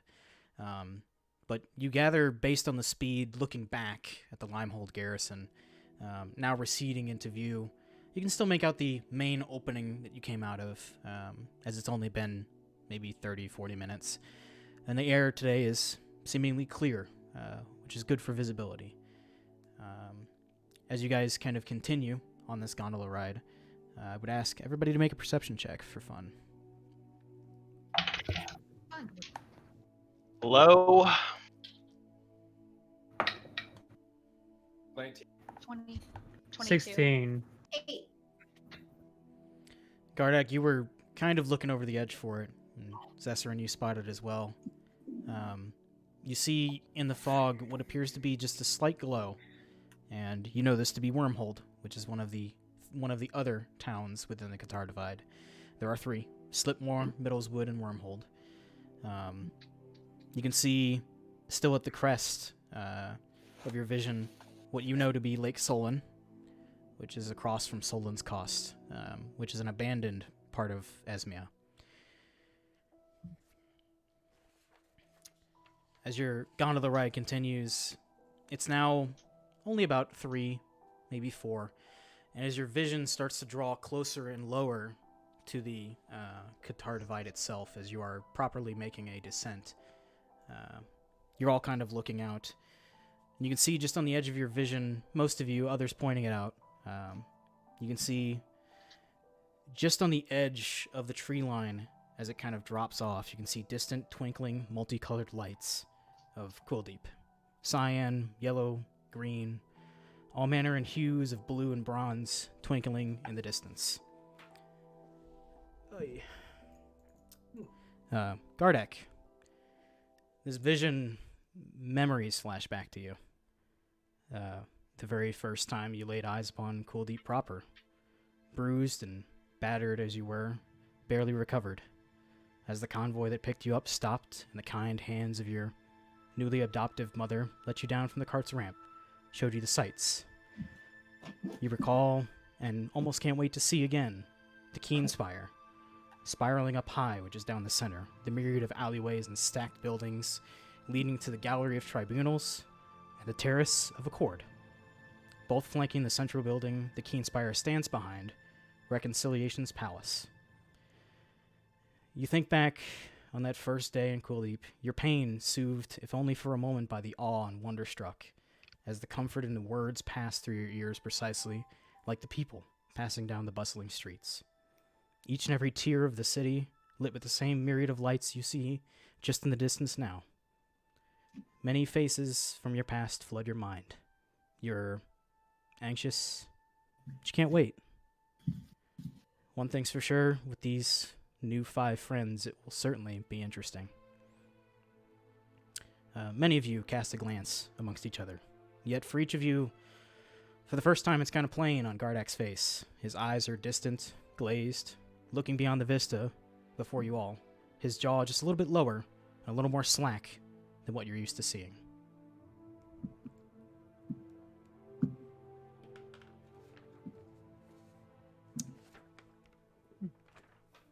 Are you returning home?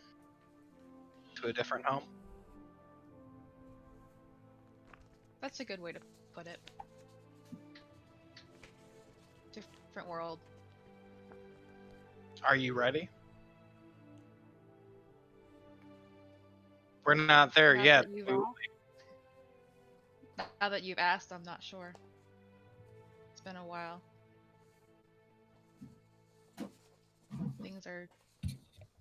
Things I didn't think would be the same appear to be the same.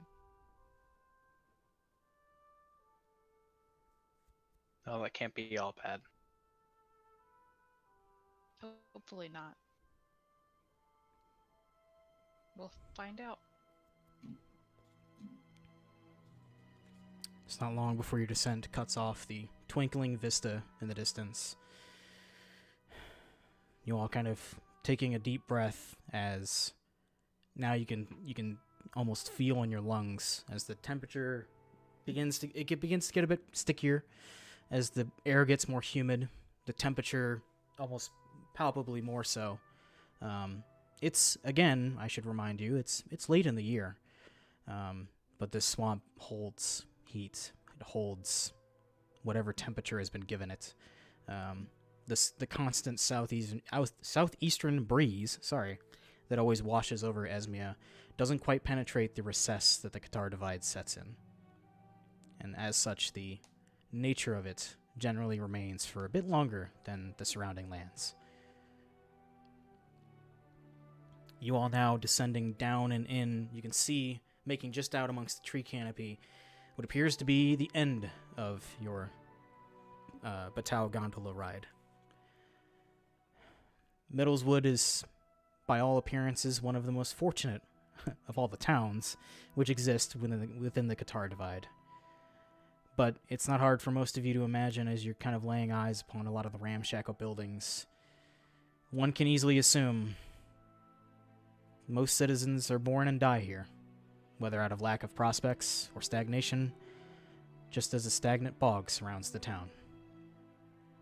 And as you descend down an inn, as the gondola kind of comes to a rest in what appears to be a smaller version of the same building, with not more than a simply dressed man operating the receiving end. That's where we're going to take a break. Cool. You know, I was saying earlier, Aiden, is we're about to get like 6 to 7 hours of rain. Oh, no, I didn't know that. Jesus.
I was changing my spells from last night because I forgot to do that shit.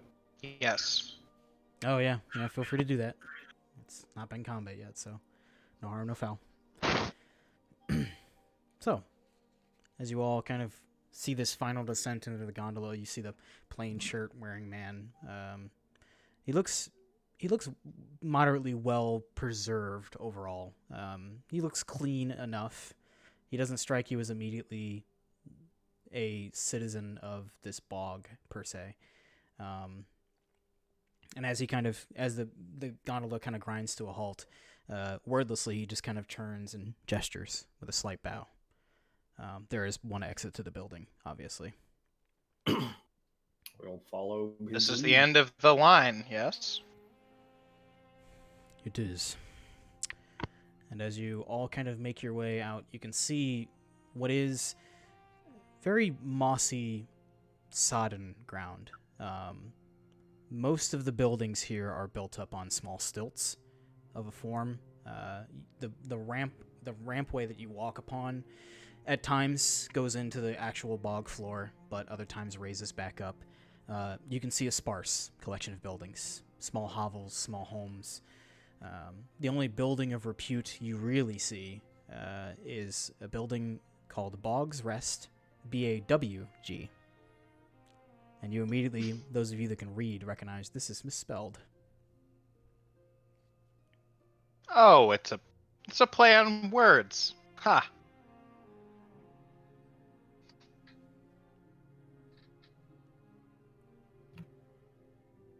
Do we want to stop in, or do we just want to keep going? What time of day is it? By your arrival, it's about 3 p.m. per se. Well, I don't think we're going to venture out of town just yet. At least not straight into the bog. So, perhaps we should make acquaintance with our beds for tonight. Sure. We can wake up bright and early and head out. Okay. Kind of pushing your way in. You can see the door is in as much as disrepair as the rest of the building. And inside you see a sparse few individuals. You see a human male sitting in the corner. Everybody in here looks fairly downtrodden, well worked per se. And just generally a lot of people are. There's only like two. There's a half elf and a male human sitting together at a table. Everyone else seems to be sitting by themselves. And there's only like 3 other individuals in the room. But at the front you can see this kind of small, shorter counter, and behind it you see a male gnome. And as you kind of walk in, he kind of glances at you like this, and you can see a couple teeth are missing, and he's generally not exactly a cleanly man. He kind of makes you, yeah. What can I do y'all for? I think we're looking for rooms for the night. Maybe some ale. Okay. 3 copper piece. Got it. What brings y'all to Middleswood? Just passing through. Yeah. Well, can't imagine where you're going. Not much place to go from here. Y'all walk through the swamp. You look awful clean. Did you ride that gondola? We're heading south. And yes, we did partition a ride through the gondola. South. Ain't nothing but more bog that way. A couple 40 miles or so of it. 'Tis our only option. That's not 2 days. Well, I'd actually recommend you guys are going across the river, Life's Throat, Cool Deep, that kind of thing. Yes, sir. You're very familiar with the area, I assume. Oh, I don't go out. We got a couple people who thought they were smart enough to leave Middleswood, and I ain't seen them, so I don't know if they made it or not. I'll tell you what, you guys are going that way, you might want to curve your way a little west and pick up the road near Slipmore. It's about the only way down the Brewer's Path. I studied geography. I see. You just gonna hoof it through the bog? Do you have any other suggestions? Well, shit, hoofing it through the bog. as he kind of pulls up another tankard and just fills it all for you guys, free of charge. Well, hey, Caney. And he kind of gestures over to the downtrodden male in the corner. You can see he just kind of looks up. Like, remember that old tale about Narati? You can see Caney kind of looks over and he just solemnly kind of nods. What kind of stock you put in that? These people are going to get lost in this bog. He goes, well, I don't know. I mean, my work, I don't know. They're probably going to die out there, but that's okay. And he goes, look, don't mind Caney. He's a douche. Look, Olar Menk, good to meet you. Now, look, if you're going to go all the way to Slipmore and try to pick up a road, or you're going to head south, I'm going to try to change your mind. What you should do first is go north. There's a little bit of a folk's tale around here. Some recluse in the swamp. Been here a long time, before I was born anyway. And I don't know. Maybe they can show you around, show you through the swamp. Be a guide. Guide? Yeah, guide. But that's supposed to be. He's supposed to be somewhere in the north, Middleswood. So I don't really have much more than that. But you can either go your very own way. I wish you good luck. Let me know if you need another ale. You say somewhere in the north. What, we just are supposed to follow a compass straight north? What's a compass? I just know the directions about yonder. He kind of points. You have no idea if it's north, because you're not outside. You don't even know if it's north. Yonder. How much stock do you put in this old tale of some backwards? Well, look, Caney tour knows. Guide? Caney might have seen a bit more, but he's a tight-lipped douche.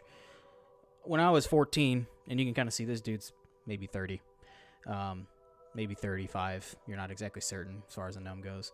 When I was 14, Middleswood kind of got a creature problem, and we never really were able to deal with it, but people were talking about somebody calling themselves Nariti. Took care of some of it for us, so I don't know. It's a folk's tale mostly, but it kind of has a little bit of stock. I don't put much stock in it. I ain't leaving here. Just because you're a creature tamer doesn't mean you're a tour guide necessarily, eh? Was that person from here? Oh, hell no. I ain't never seen him. All I know is the name, Nariti. But I know it doesn't make sense to be a creature tamer, but these weren't no normal creatures neither. And see, he kind of like groans, and you see he's got like he's like rubbing his lower abdomen. He's got like a little pain there. Anyway, look, apparently Recluse has been out there for a while. I sent some people his way. They came back telling me that that Nariti told them that he wasn't interested. Apparently he exists. That's what I've heard. Y'all got more creature problems now? Well, no, not really, but there's an awful creaking in the night, and it's kind of always been that way, though. There's just a lot of nature out there.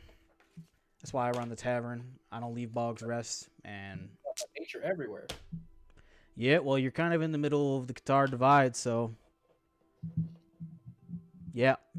Empire doesn't really much care about all this. I don't really consider myself a citizen. You were considered just burning it all down?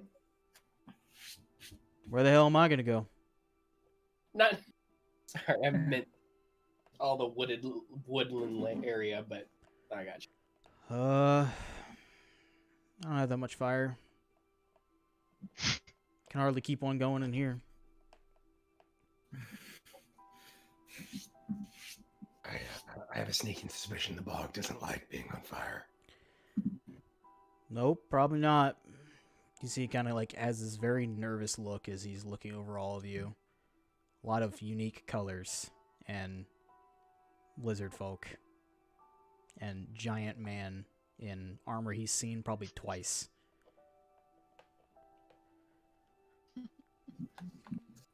Well, he kind of pulls out a thing. He just literally unbuckles a key ring from his belt. Here's your rooms.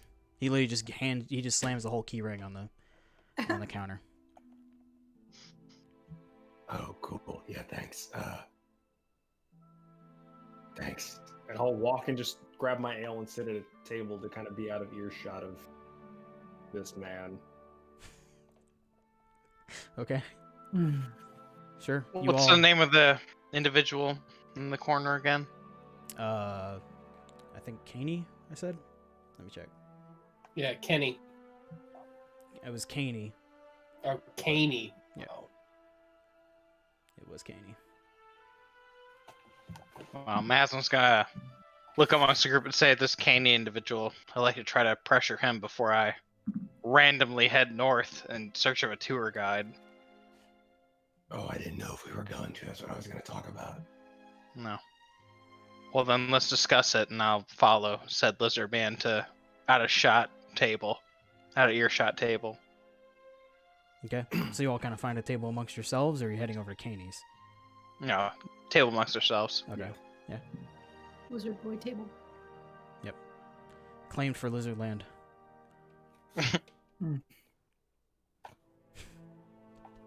Lizard Land. Y'all are free to talk amongst yourselves.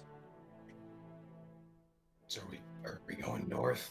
Find this, whatever, this Neridi. This is a very far-fetched tale, in my opinion. If we're gonna head such a direction and search someone, we need to get more details, as far as I really could believe. I mean, even if we do find this person, is there anything they can really help us with? Like, Or will they even be willing? No, the answers are all questions. it'd be faster to just go south. It might be, but there is a river. Do we have the means to cross it? Yeah. We do. Don't worry about that. We have a lizard man. Well. And also, while I don't think it might be ill-advised necessarily, we must consider that there is a road to the west. Perhaps it would be wise to head that way. Perhaps we could circumnavigate it and just head straight south. We truly believe in our own grit, is the question. I think it depends how far out of the way it is. I believe in my grit.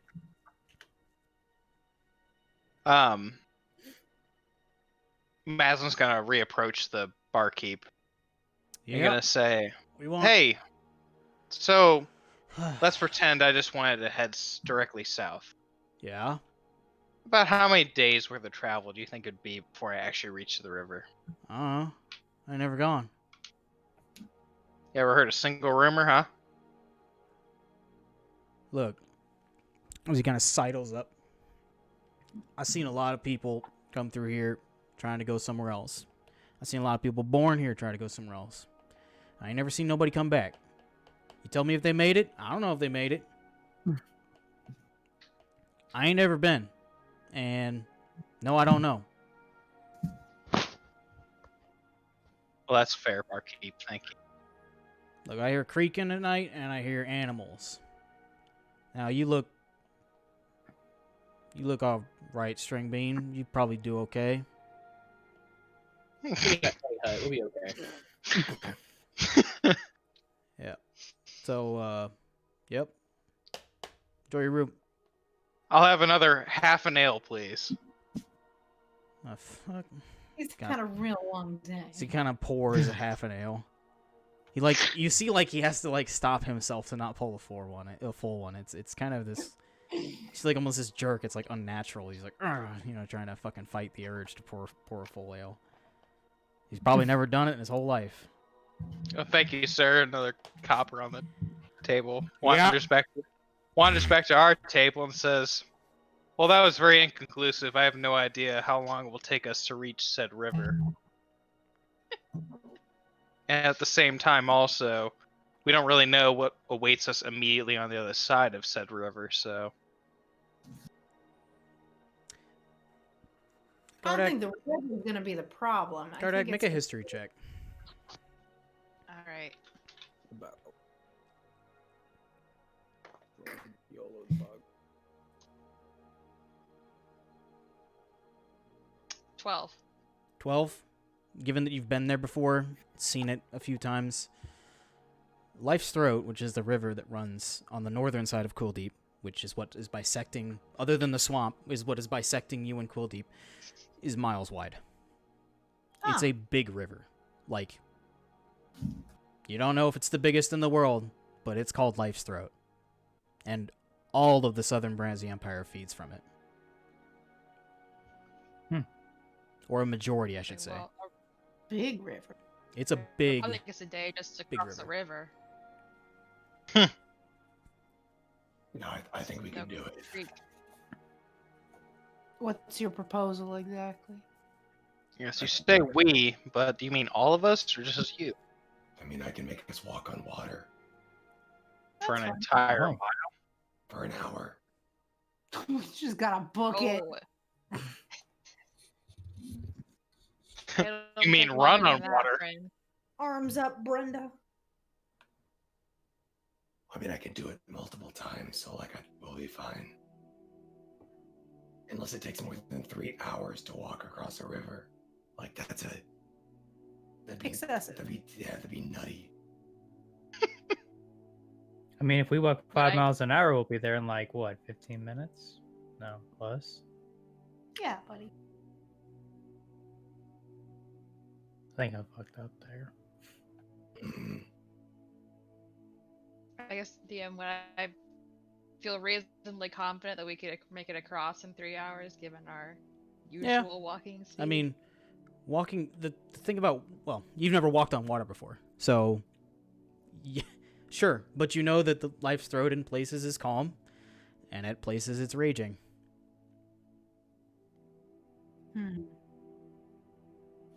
Should we take a vote? I don't know how to vote. North, we're west, or walking- south? Right? Well, perhaps we should have a chat with this individual in the corner. See what he has to say about the sage to the north, and if we can discern from this individual a reasonable place to find this tour guide, then maybe we could find at least a conversation with them and gain any bit of knowledge, yes? It is an unexplored option.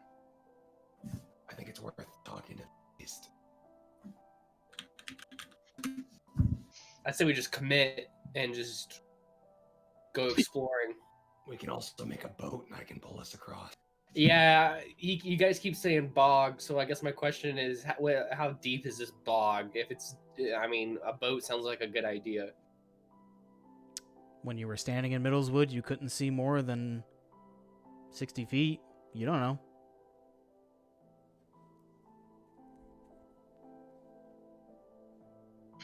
Have to get out there and find out. Can't you polymorph, Zach? I mean, I can change into some animals. I don't have any good ones. Never mind. I was trying to think of something, but I don't know. Can one be a bird? I think I might be able to eventually. Can you polymorph into a dragon? Eventually.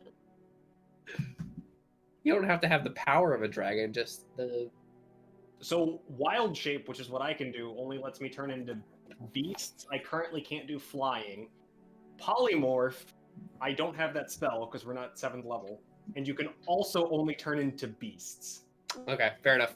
At 17th level, I will get shape change, the 9th level spell, and I could, in theory, become an actual dragon. Okay.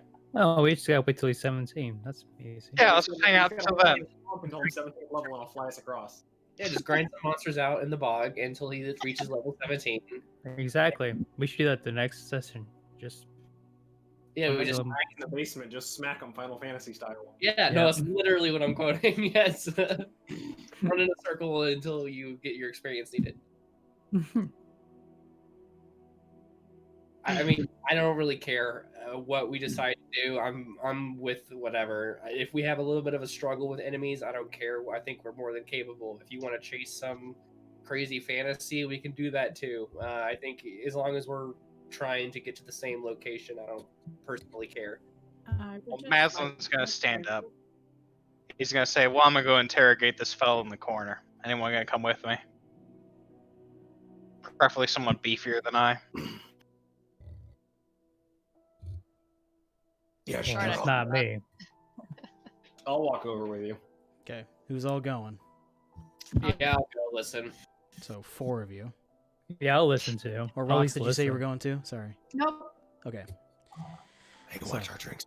So I got you, Gardak, Frank. Maslin, you guys, Draku, and sorry, I'm Drusk. I'm freaking crazy over here.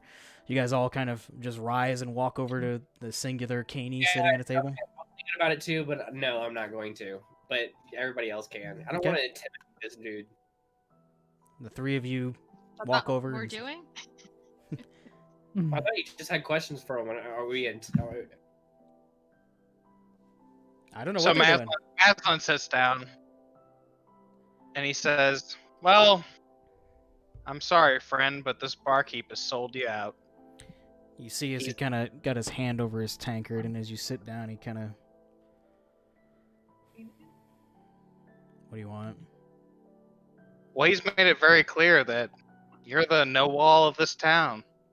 You know everything about the ins and outs, specifically how to get in and even maybe out. Look, I venture a little more than anybody else is willing to, but I always come back. Oh, but that's the funny part, is that you know someone who hasn't come back, who's never Well- been back here. There are people... there are people who go out and they don't come back. I don't usually go with them. Yeah, but you know where to find one. Somewhere to the north, someone who, You talking about the Apparently. recluse? yeah, some sage or whatever. You know, it sounds like a myth to me, but friend, if you've seen him, then he must not be a myth, huh? I don't know. What do you think, huh? What do you care what I think? Well, I don't know what to think, friend. I'm new around here. This is a mystical place. I'd like to believe that I could just head any direction I want and make it as far as I can. Farther than I even believe I can, but you tell me. What's out there?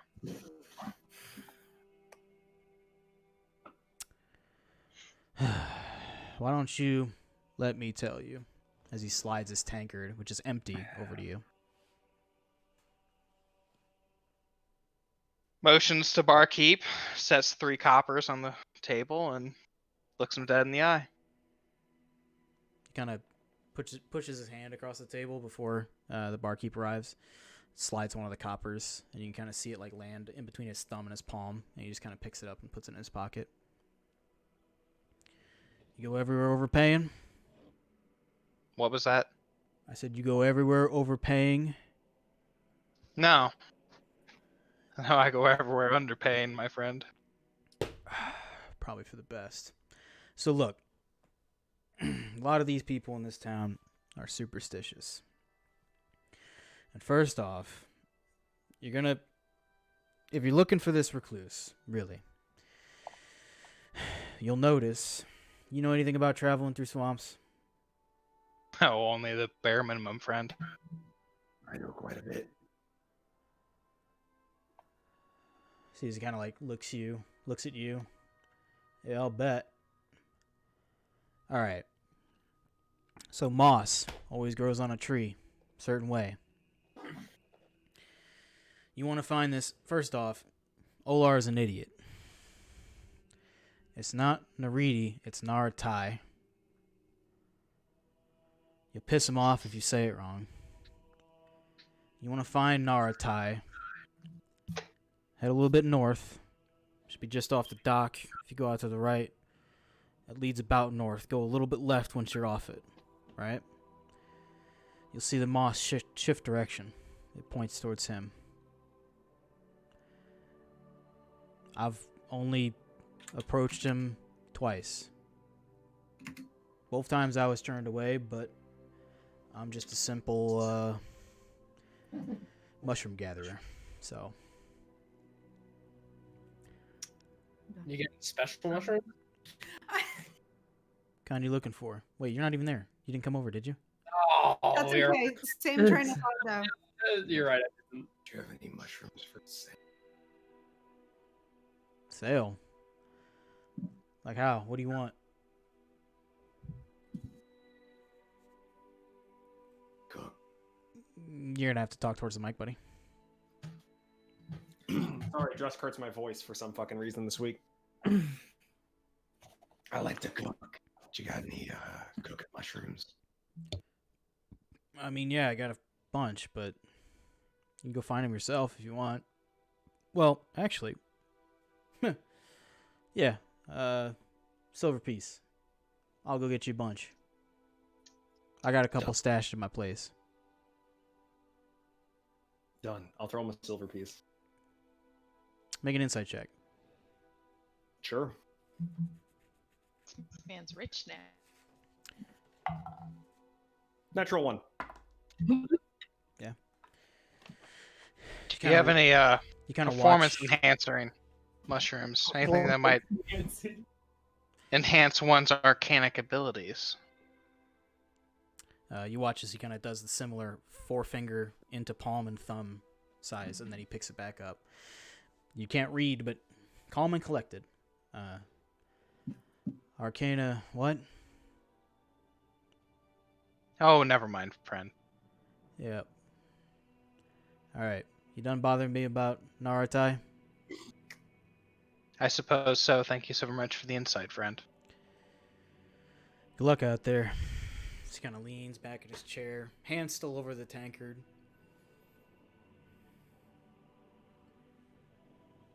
You guys are free to stand up and leave or ask him more questions if that's what you really want.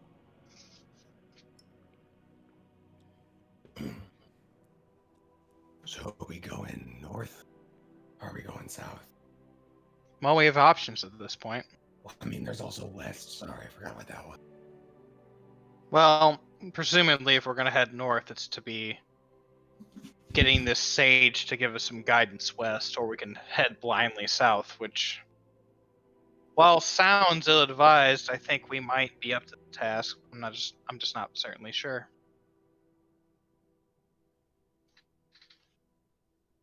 As they come back, I'll stop guarding the drinks and be like, nobody touched them. I had them. Shall we flip a coin? I think we go south. I think we go south. Yeah, let's go south.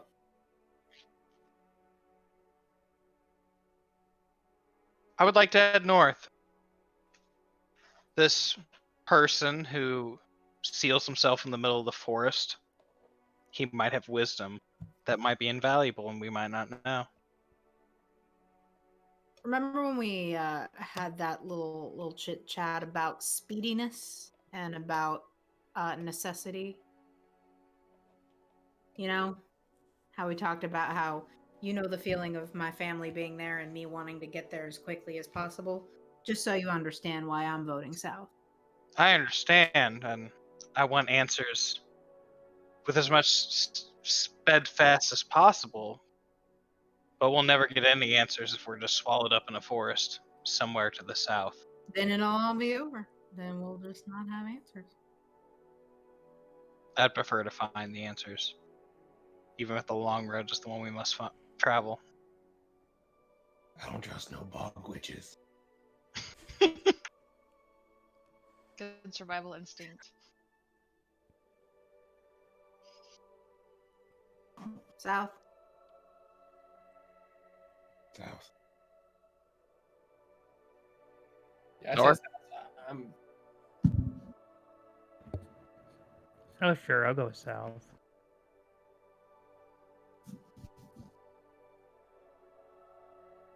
Anybody else? You know what we Say could do? south. We could compromise and we could just go west.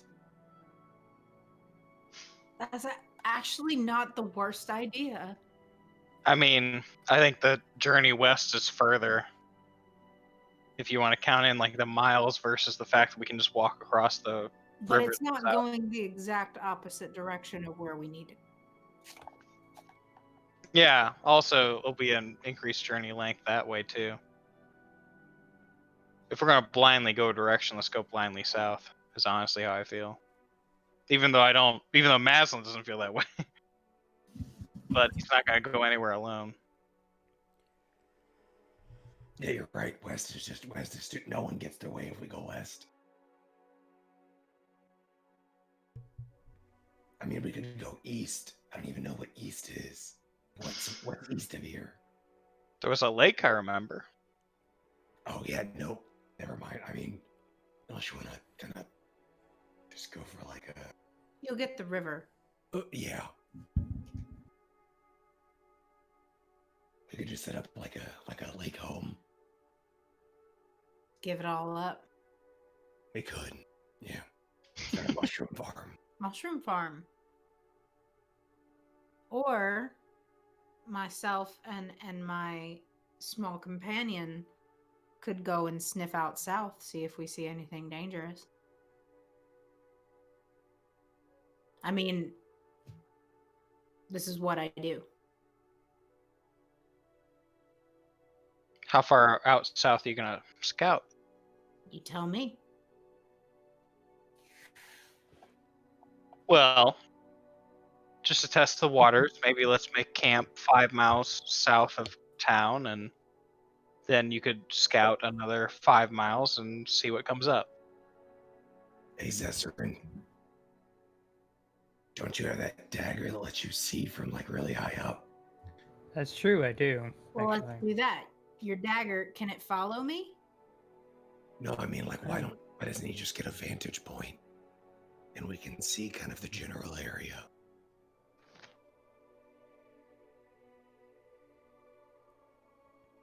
I'm cool with doing that if you guys want to.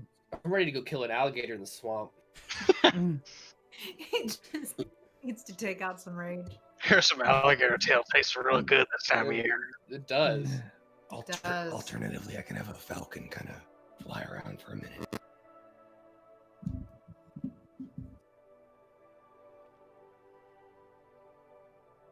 I think we double up on the scouting, and then we decide. Deal. Alrighty. All right, I will head outside, Mm-hmm. Same. and I will use Fenor's Call to. I will summon a purple spectral falcon. Yep. Y'all kind of watch as Drusk kind of pulls his hand around, almost instinctually, like he knows exactly what he's doing, and almost out of the glove shoots out this, and the wings splay out this purple spectral falcon. It's almost like he knows what he's doing, because he never actually knows what he's doing. He's a servitor of the Wild Mother. He knows how to use this item. I will have the falcon because it lasts 5 minutes. I'll have it kind of just do like a pass at a reasonable height, just to see if I can spot anything. Not that I imagine I'm going to spot a lot through bog tree. Are you looking through its senses? Yes, I was going to. What is the through distance on that? The distance on what? Being able to look through his senses. I It believe says it has a range. functions as a familiar, so if it functions as a familiar, I can see for as far as he goes, but I can only command for up to 100 feet. I'm not exactly certain either way. I'm sure Dylan could tell me. I don't know because I can't see what he sees, right? You can see through your familiar. Oh, I didn't even think about that.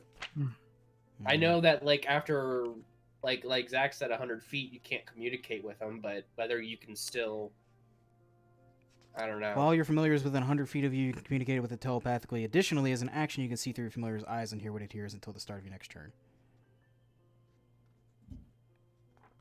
I don't know. I'm fairly certain you have to be within 100 feet of it to see through its senses. Sure, then I'll send it, I don't know, like 80 feet up in a very tight circle. Yeah, I get what I'm not going to nitpick you on every foot. It's fine. Oh, yeah, no, I was just...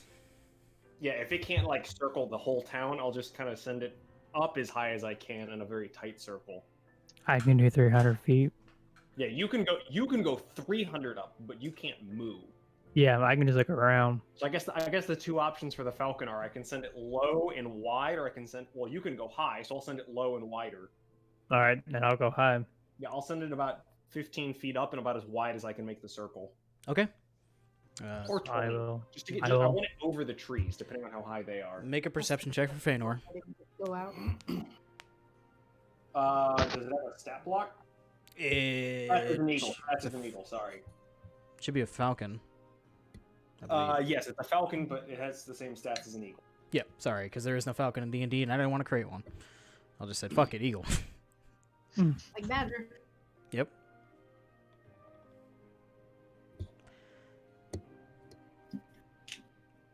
And meanwhile, Zesserin, you're going 300 feet up? Yep. I'm gonna speak the words of Almir and go up.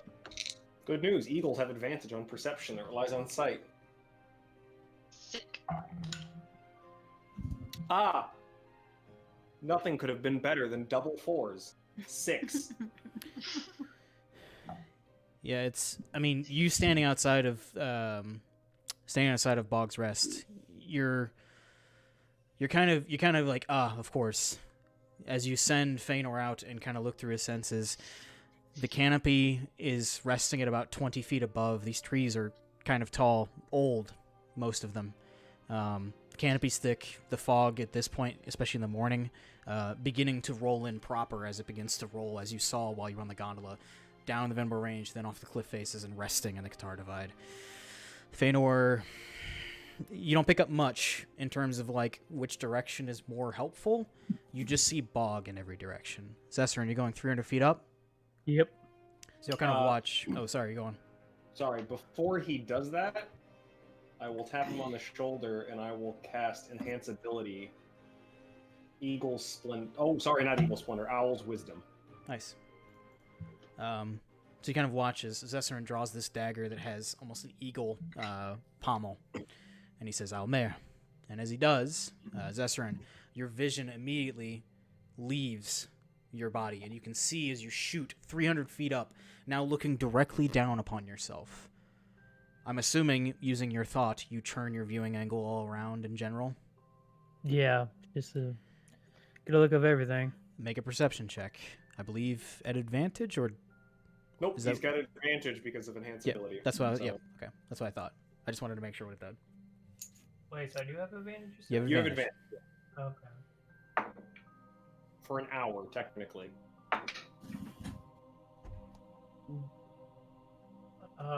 Perception. Yeah, 19. 19. Sorry. As you're kind of looking, your only bearing being what, wow, Caney, sorry, I keep forgetting his fucking name, described. Using kind of the dock as he kind of just pointed that was north, and you can see the gondola cables coming in. You think maybe that was north too? You've kind of lost your sense of bearing. You've never been in the Qatar Divide. But looking around, finally, in the distance, you see the Venbor Range, and then just over the top of the cliff face, you can see what you believe is the Bella Range. And if there's anywhere that's north of Middleswood, that would be it, where your journey all began. So now having your bearings, you shift your vision around, and you can see the bog continues on. This day, the sky isn't as clear as it was in the past, but you can see continually rolling bog. None of it seems thin in a particular place. None of it seems like it's dying out near an edge, per se. You are still in the middle of the Qatar Divide. But you've got your bearings. Okay.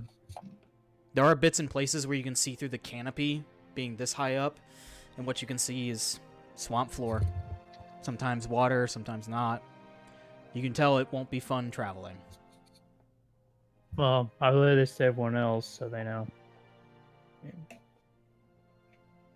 Tell them what I know. So Zesserin kind of points out the best bearings that he's got, which is better than what Caney gave you. Now you believe what you know to be north and south, west and east. And what time is it? At this point in the day, I believe you rested overnight, did you not, or not yet? Not yet. No, Okay. it was like 3-ish when we got here. So That's right. We'll be fair and say it's like 4:35 maybe. 4 o'clock, 4:30. I don't know. None of you have keen mind. You don't know. Evening. Evening. Sure. Well, I mean, now that we've kind of got our directions, can I go out and see if I see anything dangerous? Is that okay with everybody? Just not too far, like mile, 2. I think that maybe we all should, or at least a group. Yes, I'll follow. I like to know what's out there. Let's just like walk around for an hour, see if we see anything. How's that sound? Okay.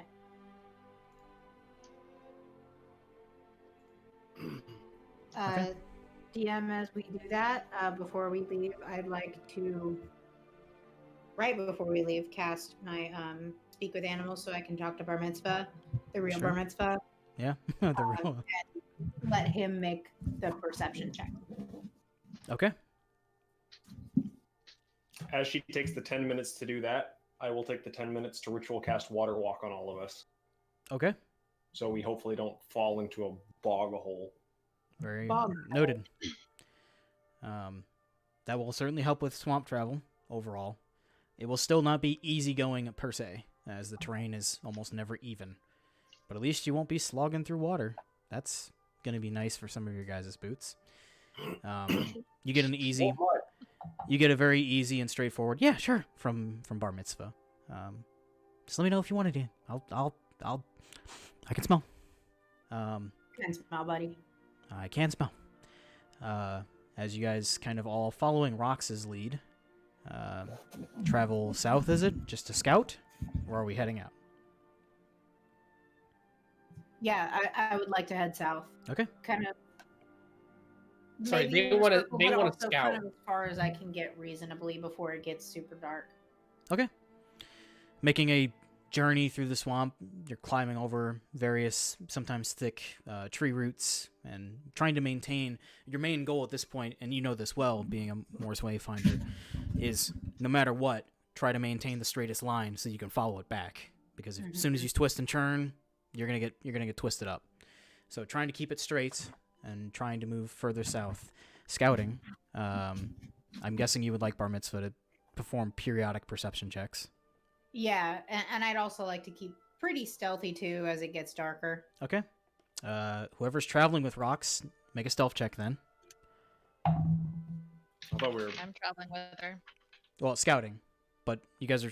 She said she wanted to be stealthy, so if 22. you guys are following her lead,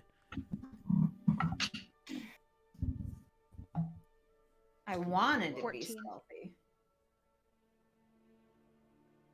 11. 3. you guys are Rox. You're focusing on keeping the path straight, and Yeah. the lot of you are not used at all to traveling in a swamp. The only one that's got anything on this is Drusk, really, and he's struggling a little bit here and there. You can tell that this is, while this is a swamp, it's not his swamp. You trying to maintain the line, make a perception check for Bar Mitzvah. That's my swamp. 1 second, sorry. Perception is wisdom, correct? Mm-hmm. 17. Bar Mitzvah, I'm just gonna go ahead and fucking say that you eventually Yeah. cast Speak with Animals or whatever. Well, I don't really smell any animals, but on the wind there's decay. It's Uh-oh. I don't know. What? You don't know what that means? It's not like It's like, anything you smelled before. well, it doesn't smell like the sulfur when I was with you. Yeah. It just smells like prey left to rot. Okay, that makes sense. No animals, no big scary guys. I mean, there's lots of smells, but nothing I can make out precisely. Okay. I do every once in a while get that whiff of decay, and I mean, yeah, I smell animals, sure. I smell, fish and Yeah. sorts of other stuff. Nothing out of the ordinary. Nah, I mean, I've never been in a swamp, so. It's new. Okay. I guess I don't know how far out we would be, but I would kind of want to keep going. I'm trying to give you scouting information based on scouting and not traveling. So you're trying to get a lay of what might lay ahead, and currently you know decay is on the wind. Okay. So where's the wind coming from? Coming from like your southwest, best you can tell. Like best Okay, between you, we're Bar walking- Mitzvah, kind of We're walking into the wind. more or less. Okay. I mean, it shifts and moves, and Drusk, you're aware of this, being kind of attuned more to nature. It kind of shifts and moves through the swamp, but generally, while Esmia gets battered with this southeasterly wind that moves up to the northwest, this kind of swirls and moves and is more southwestern than anything else. When you're actually in the Qatar Divide. Of the decay or just the swamp? Both. Does anything about the swamp seem like particularly difficult to traverse, particularly abnormal? To me? What do you have on hand to speak with nature? Is my question. Me? Like Yeah. to actually speak? I'm just asking what you may or may not have. Nothing prepared. Okay. You're not entirely certain. Go ahead and make a nature or a wisdom check. Your choice. Or wisdom? Yeah. Is nature... I keep forgetting how nature works. Is it intelligence? Nature is intelligence based.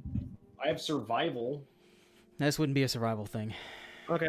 So I'll do, I guess, just straight wisdom. 19. 19. As you kind of ask this rocks, Drusk, you take a moment trying to draw back to the time you spent with Fenrir. You kind of close your eyes. You guys feel the wind kind of shift left and right. And you can see Drusk kind of swaying before the wind sways. Drusk, you're...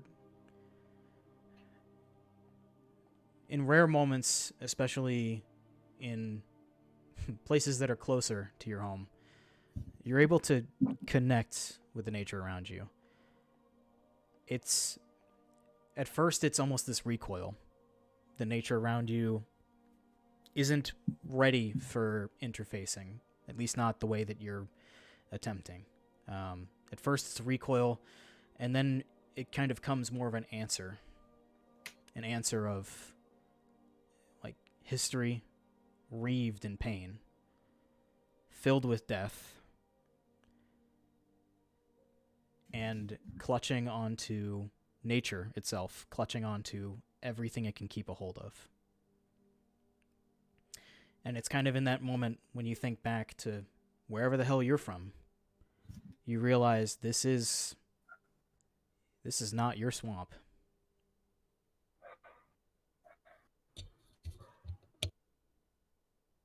Better not find a porta potty out here. I think there's something not so swell to the south. DM, can I get a sense of, just from my abilities training for this sort of thing, of how safe it would be to continue? Like if we were to travel south? Make a survival check with advantage. Wayfinder. 23. There is a problem with your travel, and it's one that is you were ready for it the moment you tried to do the work queue, because you knew you couldn't go out in this world alone. The problem is your friends are not as quick as you. You are ready and trained for this sort of thing. You haven't traveled through swamps before, but you're quickly getting the path. You know that if you don't keep sharp out here, especially your friends, but even you can get lost. I will make a motion and start to follow that same line straight back out. Make a survival check. Regular or advantage? Regular. Yikes, 7. You start heading the way back. Question mark?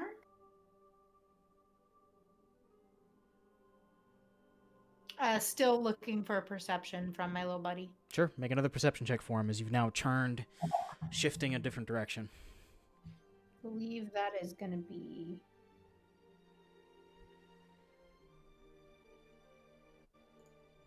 non-natural 20. Nice. As you're kind of hoofing it, trying to follow the line that you've turned and faced, you can tell Bar Mitzvah, keeping studious about himself, is still sniffing the wind, being ready, trying to give you an answer if he picks up anything new. He kind of reports to you, it's a little bit more lively over here. It's the decay doesn't waft through nearly as much. I don't know. Are we sure we're going the right way? I'm as close to it as I thought I could get. Do you think we should try to reorient? I don't know which way we need to go. And then you hear it. Large, thundering footsteps and the creaking of trees. He goes in my backpack. He right does. Then. You're not sure where. Whoever's leading, which would probably just be Rocks, make a perception check. Worst? 15. You can hear the creaking and thundering footsteps, nature kind of closing in, the sun setting ever so slightly, but you can't place direction. And now as you're trying to look around, you're almost certain by this point, now that you've had a moment to assess yourself with that roll of your survival, you're not sure which way's back. Does any of this path look familiar to me in the way that we've traversed? Make a survival check. 10. 10. The lighting's different. The sounds of night setting in. You don't know. But almost constant. Thought we should go camping as a group. Oh, that'd be real fun. That's fun. Do the footsteps sound like they're getting closer? No. At one point you hear one to your left, and then another perhaps to your right. The creaking of wood behind you, the shifting of leaves. You're not certain what, if anything, is moving. You just hear these footsteps almost sourceless around you. Maslin's going to turn to Zester and say, would you please try to use your dagger once more to locate the town we came from? I can't. Hasn't been a day. I can only use it once per day. Yikes. Yep. I will summon Feanor again. Okay. And I will send the falcon back up looking through its eyes. Perception check at advantage. Oh, good. Those are better. 9. 9. It's... You see canopy. It's almost like looking upon a rolling field with how thick the grass or the brush of the trees are. It kind of just rolls over and over. Now the feeling sets in amongst all of you, the certainty. You are actually properly lost. As you all are kind of... How long has it been? Can I add, like, from my perspective? It's probably only been like an hour.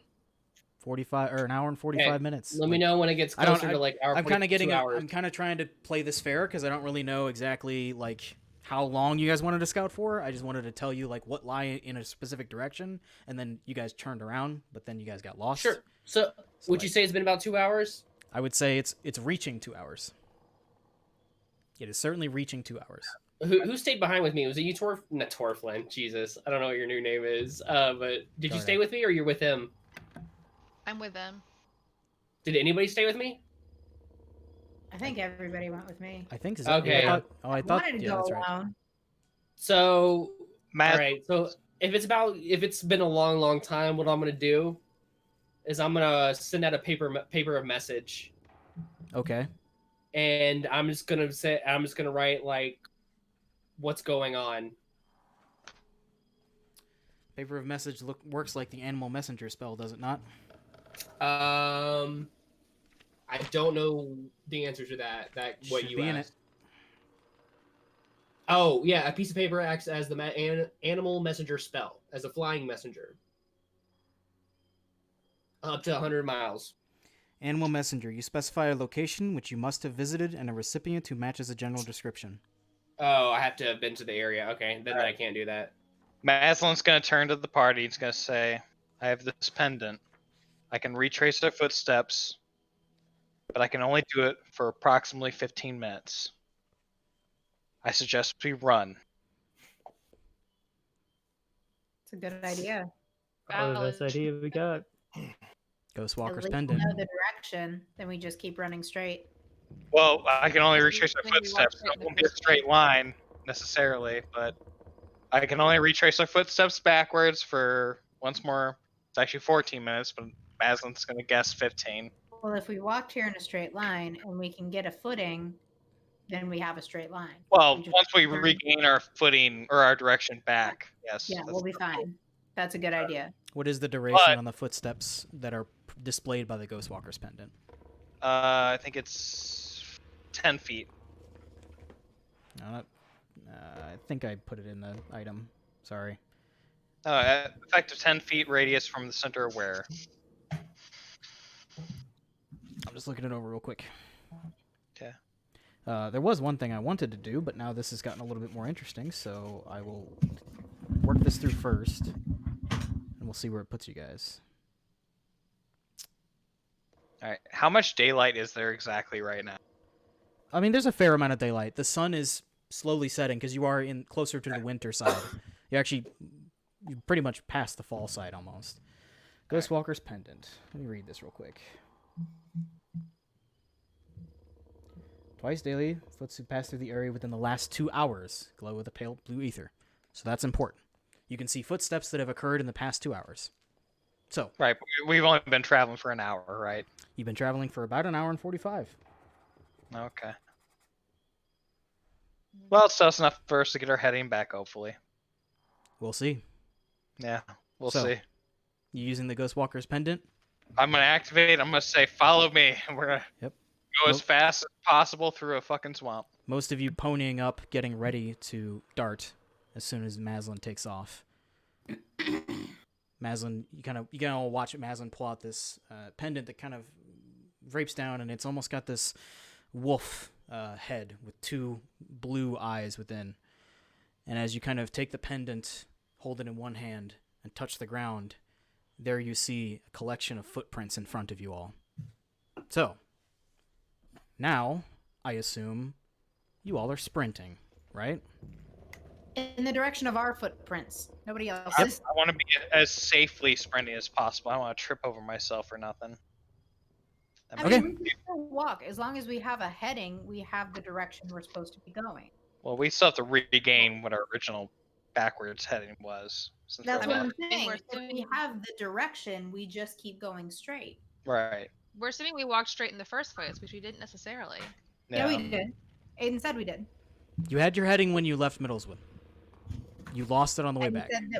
he said that I would walk in a straight path, knowing that if I go straight, I can come back straight. So if those footprints are in a straight line, then we can just follow that direction, not turn and go straight back. Do I sound crazy? I feel No, it's okay. imagine a straight line, and then you meandered off it. Because you did not go straight back north, or you got lost somewhere along the way, but somewhere you got off your path. So Okay. it kind of looks like a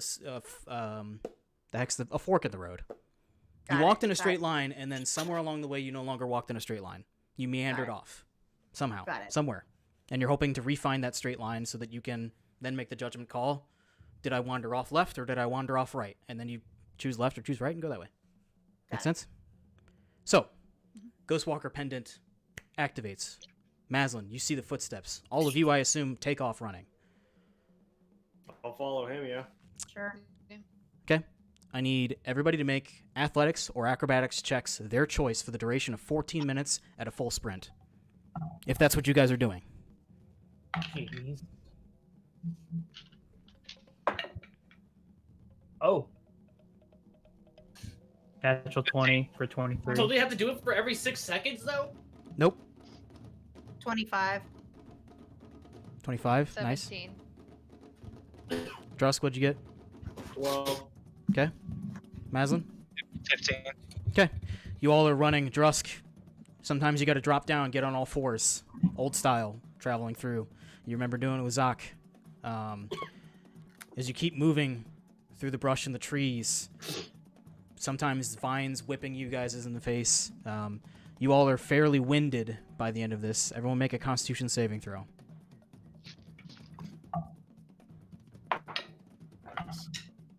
Not natural 20. 9.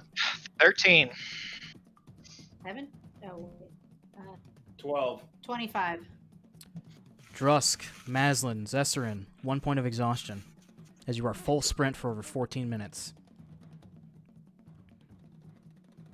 And trying to travel as quickly as you can through the bog and the brush. The problem, Maslin, 14 minutes passes. You don't necessarily find your route. There was a lot of second guessing. There was Bar Mitzvah kind of sniffing the new direction. You got some intel. Whichever direction you might have meandered off on, which we'll get to later, you got some intel that it's a little greener, a little nicer over there. But now, you're just trying to find your way back before night falls. Second charge on the Ghostwalker pendant? Yeah. Okay. Everybody kind of stopping and catching their breath for just a few minutes, as would be sensible. You see Maslin do the same. Ghostwalker pendant then touches the ground, and he takes off, following ethereal footsteps. Everybody make athletics or acrobatics checks, your choice, for around 14 minutes of running at full sprint. Oh my goodness. 19. You have disadvantage because of your exhaustion. You would, because of exhaustion. Oh. It's disadvantage on all ability checks. This is how chases Oh work. my god. 15. 4. Also 15. 11. Maslin? So I have to roll twice, or is it just minus? You roll twice and take the lower. Oh, God. That's a 7. As you guys are both running, Can I grab Maslin as I run? make another athletics check for me. As you're doing this, with that roll, pretty early in the sprint. 18. 18. You notice Maslin's starting to fall behind. Or not moving not as fast. You see him starting to get winded. You scoop him up. Zessarin, your friends are, unless somebody stops to help, disappearing in the distance. Yeah, I'll stop. I'll run with him. Okay. Zessarin, make another athletics or acrobatics check. Your choice. Straight roll, not disadvantage. For now, you have help. Okay, this one's 14. Okay. Jesus, you scared me. As you all kind of continue this rush, Maslin, you're pointing out to rocks. There, over that vine. And then again and again, you finally come across it. You see it. As you're running forward, there's a path that walks across, and you see one footstep's returning, one footstep going this way. So you know that you've meandered off to the left. And you kind of shout for everybody to stop. You all stop and collect your breath for this moment. As you are out, refound your path, which is good. But you are back to familiar creaking. Do we have to con save again? Yes, you would. Jeez. I was about to call for that. You do not have disadvantage. on this Yeah, you one. do not have disadvantage on this one yet. I still failed. 4. 12. 8. 17. 18. A lot of numbers. Whoever got below a 14 suffers 1 point of exhaustion. Oh, thank God. Can I?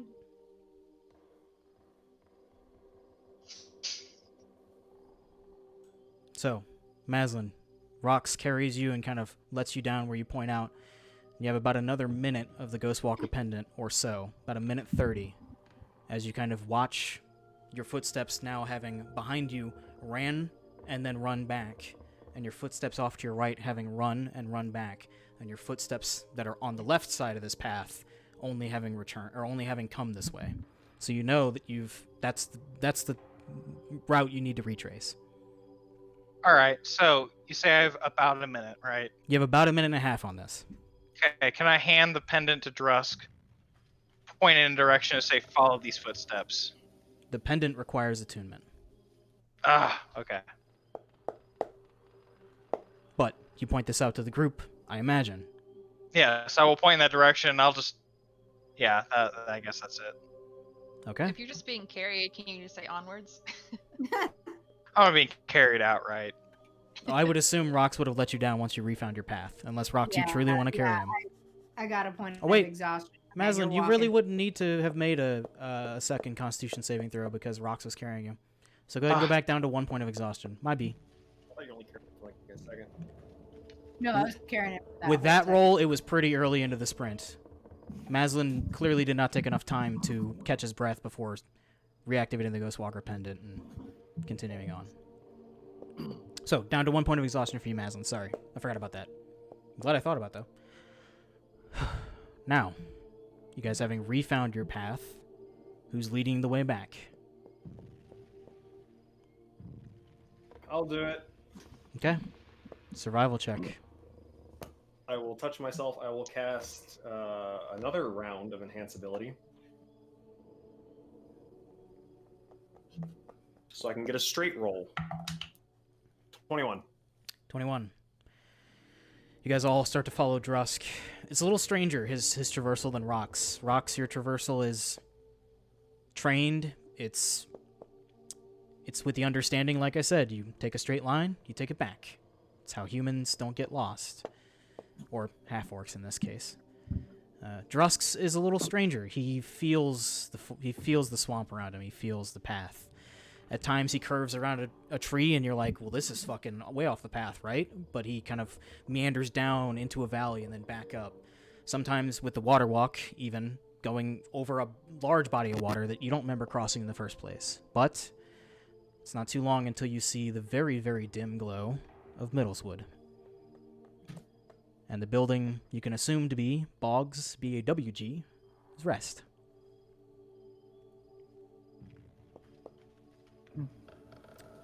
I'll walk back. So, as you Once guys all- everyone is collected, I will drop a good berry in everyone's hand and say good night and just go to bed. 'Cause I am exhausted. Exhausted. Okay. I guess we're gonna take a rest then. Extra berry for Thank you. the real bar mitzvah. Please stand up. So, you all find yourselves back in the Boggs Rest. Bogs. Draku, you watch all of your friends sally in. Boy, are they winded. Well, that sure took a while. Well, we did get lost, and thankfully Oh, you got lost. our way back. Yes, the swamp is a little harder to traverse than the group believed was it to be. You do have your Well, I'm glad bearings, you returned. and you got some scouting information. Silver linings. And luckily, we didn't get attacked by anything. Not yet.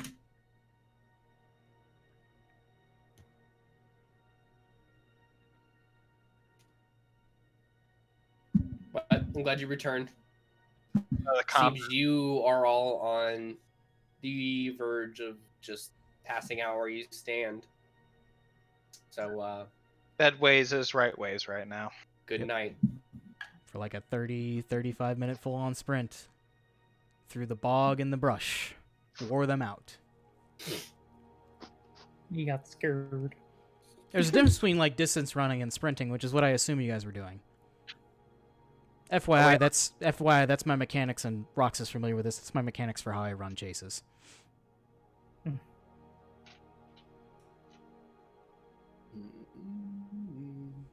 I just go up to my room and slam the door, go to bed. There is a bit of frustration, Rox, as you kind of well up at night. You kind of realize, yeah, this is... You trained for this. But... it'd be a whole mess. Be a whole mess. So, if everybody's going take a long rest, feel free. Those of you with a point of exhaustion may recover 1 point of exhaustion as part of your long rest. I think it automatically does it, but feel free to double check. You have to check a box. There you go. So check a box. Check a box. As you have had a good berry, you are sustained. Wish I had a good berry right now in fucking real life. That's actually true, yeah. I haven't eaten in a while. I probably should do that whenever I'm done here. Oh, so you all are able to complete a long rest. New spells can be obtained, Mr. Wizards and Drusk. And as is your original plan, but with a little bit more intel, you all gather together in the Bog's Rest.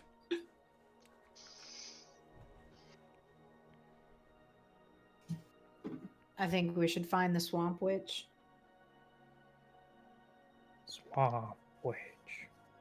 It's up to you guys. You sure? Why? I'll ask why. Obviously, I wasn't there, so. I could go out there and do that again. It might take me a while, but I'd make it out alive, and I don't want to risk it with anybody else.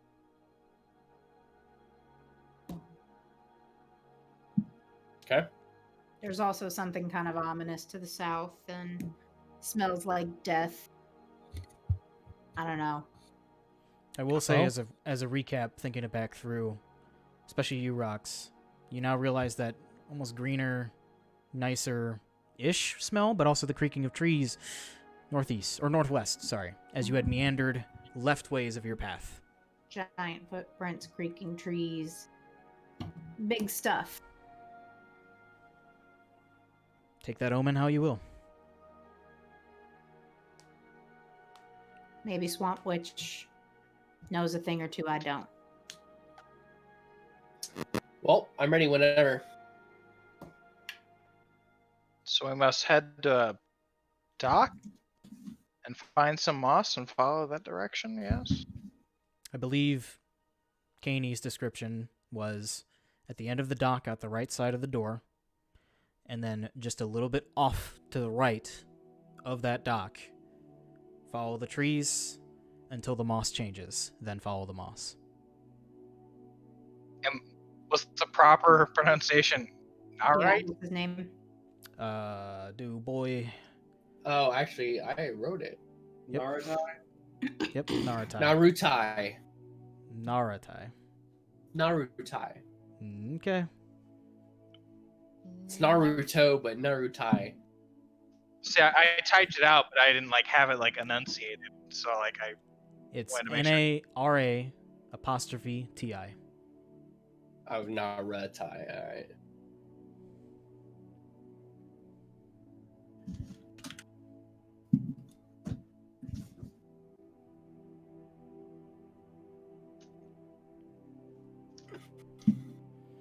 So, I see Zach, I believe, studiously going through spells. Wizards, please feel free to do the same. What is the plan? Trying to head north and find... You guys keep calling him Bog Witch? Yep. Okay.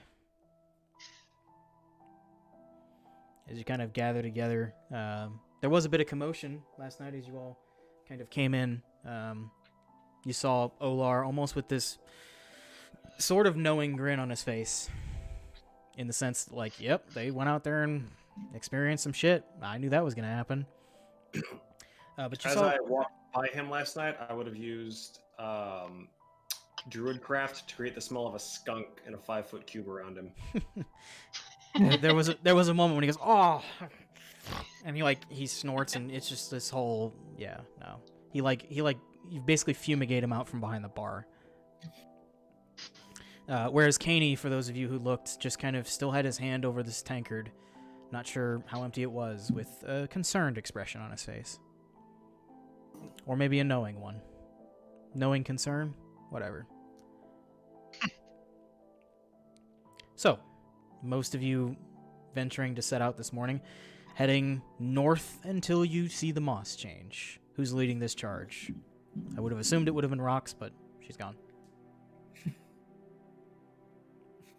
She'll lead it. Yeah, Okay. I was assuming Rox and then Maslin. Maslin was really eager to meet this bog witch. Does she need a You- survival She does need a survival check. advantage or no? In this case, it would be advantage.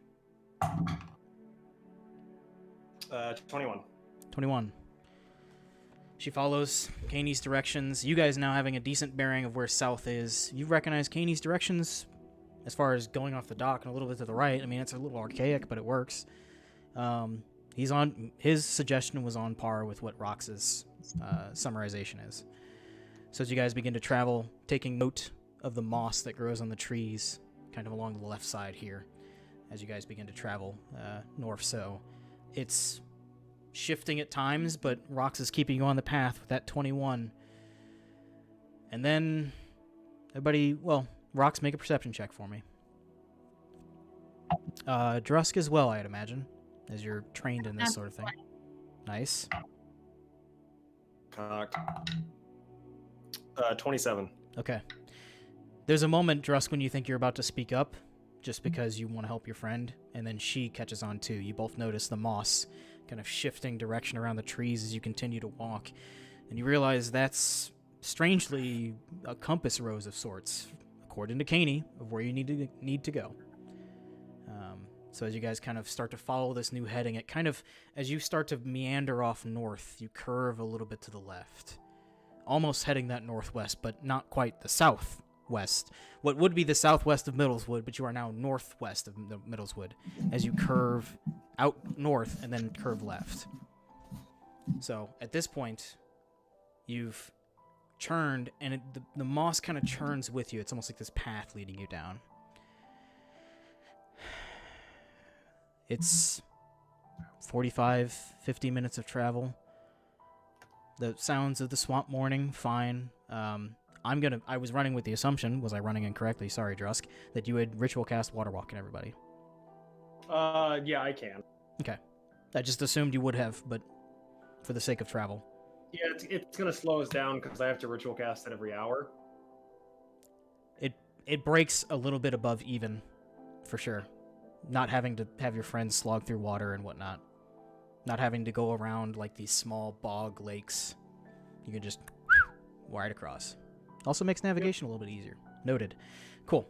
You guys begin to follow this pathway until you start to see kind of the trees almost lean in and kind of enclose around. There's still swamp, canopy, still a mess. You guys still see the thick canopy as it is. And it's another 10 minutes after that, after the trees start to curve in, that now you kind of get this, especially you, Drusk, on the wind. It's like this cold that then once it hits your nose, draws you forward the way that you're already going. And you get the sense you're on path. This is... If there's some sort of hermit in the woods that has some sort of something, this is it. So you all kind of press in, Rox still leading you, Drusk kind of leading the way as well. Luckily your shoes are dry. You finally lay eyes upon what appears to be a wood, mud, and thatch hut with a couple of small extensions. So it's like this one singular bulb of sorts, which then is either thatch and wood or other things, with a couple of small extensions. You see what appears to be simple windows just made out of carved out mud. There's no like glass or anything in them. Moss hangs down over the sides. There's, thicket all around, the various frogs and everything else croaking in the swamp here. At this angle, you don't see a door. What would you all like to do? How are we approaching this? Stealthily, shouting out, walking up? Well, should we just go up and knock?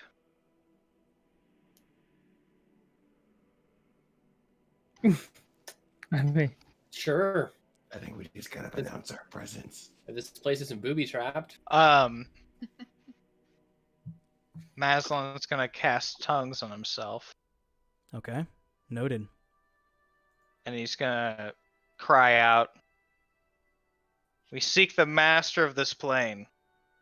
In which language are you saying that? As I I believe, believe it's I'll have to relook at how tongues works. I want to give you justice to the spell you just cast. Moreover, when the target speaks, any creature that knows at least one language can hear the target understand what it says. So Oh. if it speaks a language, it hears what I'm saying. Okay. Cool. Good to know. Nice. As you kind of shout this out, I'm assuming you all are just kind of standing there. You're not moving, not approaching. Sure.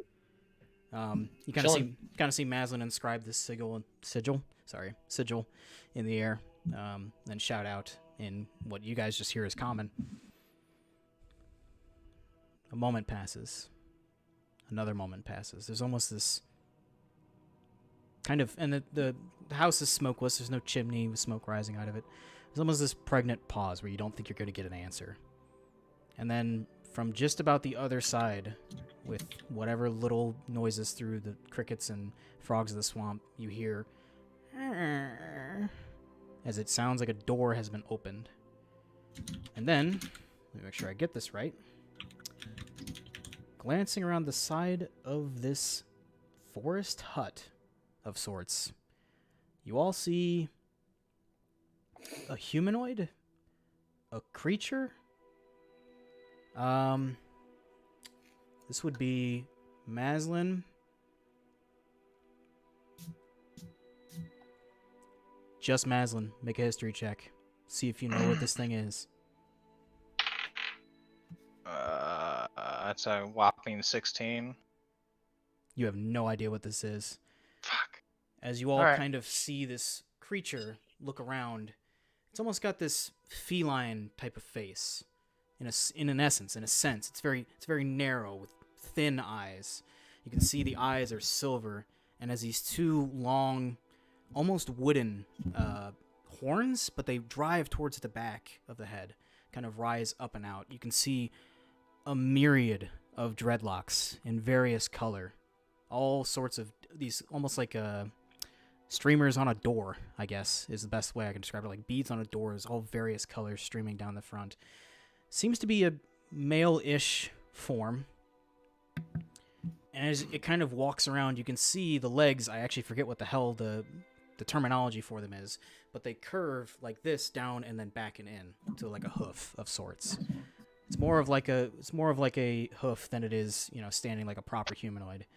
And as it kind of wraps its 3 fingers around the side and glances over at you all, it kind of jettisons itself from the hut wall and stands full, and now you can see the dreads and the humanoid male form. You're not sure where clothes, armor starts and skin or bark ends, and most of you are completely baffled as to what the nature of this creature is. But it just stands there, kind of looking at you all pointedly. Maslin will take a good old 10-foot forward. Mm-hmm. Stand there for a good solid moment, just looking at the creature, and then we'll say, There is, as you take a couple steps forward, there is absolutely 0 reaction from this creature. okay. Maslin will announce, "We are travelers from land, not here. We are inexperienced and available to any aid you could give us, even in passing. For we have been led to believe that you are the master of this realm."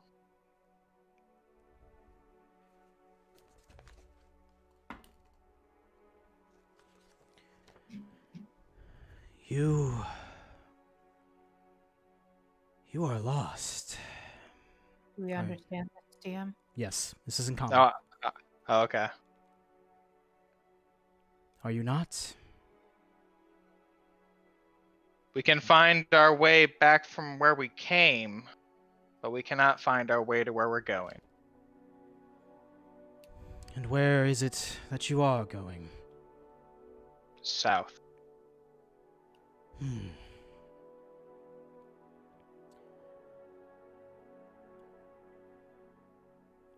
You offer aid? I would do anything for you that I can. Kind of watches almost the burrs of these. I'm just gonna call them horns, but they're more of like these almost these crazy bits of hair and bark that kind of go back. They all like scatter. They kind of shake a little bit. If you are lost, Naratai can be a guide, but I do need to know why.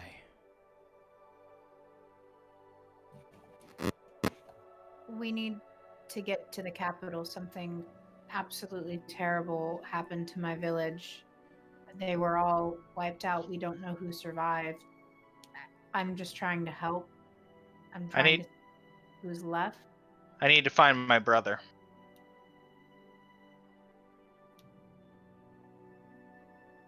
Kind of like looks over each of you, waiting for an answer. I'm just supporting.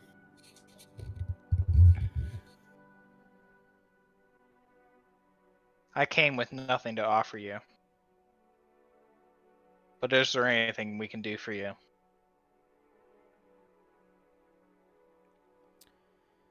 He looks over at you, Rox. I know much of desolation. Looks to you, Maslin. I know much of losing brethren. And you, as you see the silvery eyes almost shift to Drusk. I see you.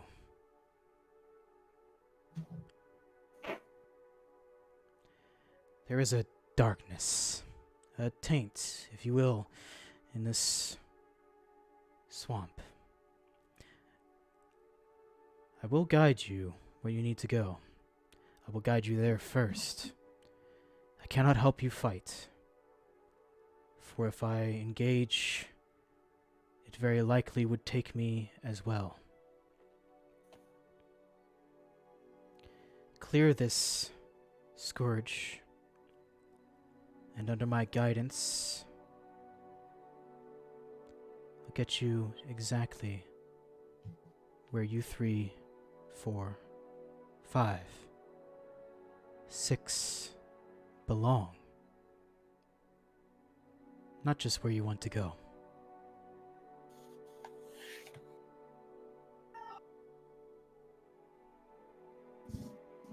That sounds fair to me. Yeah, sounds like a deal. Then come.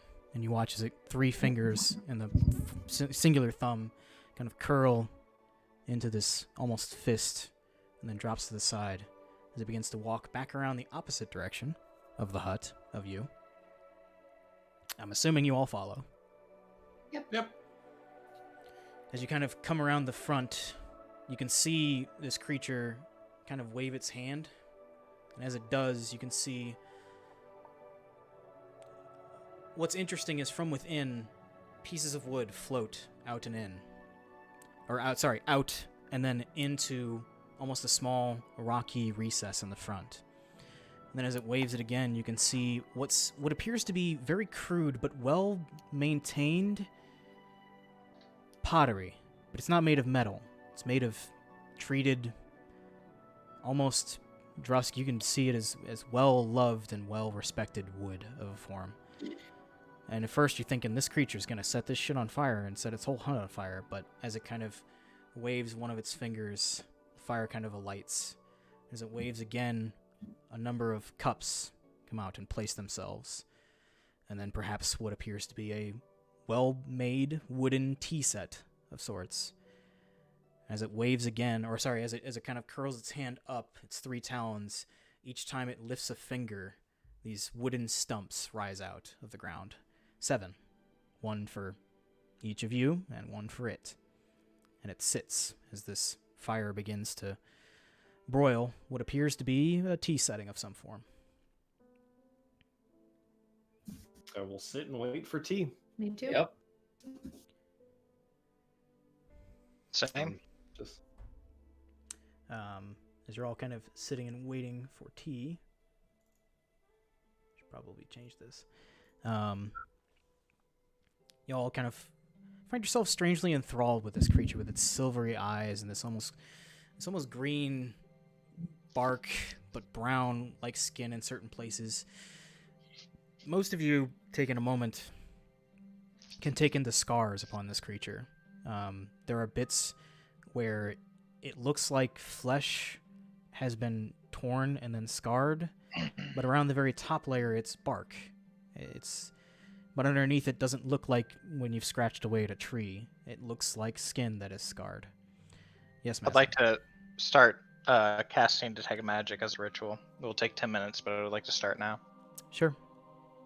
As you kind of begin, it just looks over at you a little curiously. It's hard to read the expression on this creature's face, for it has not changed. It's just the silvery eyes and the stoic expression. It's not long until tea is finished. It waves its hand a series of times, pours tea for each of you. You are handed these small wooden cups.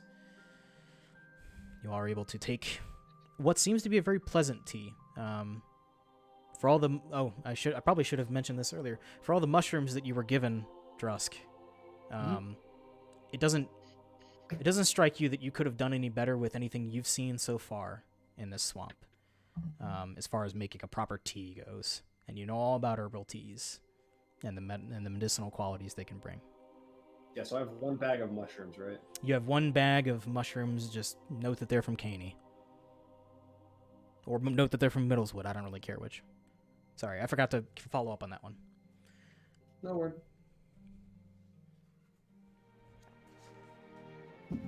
As you all finish this tea,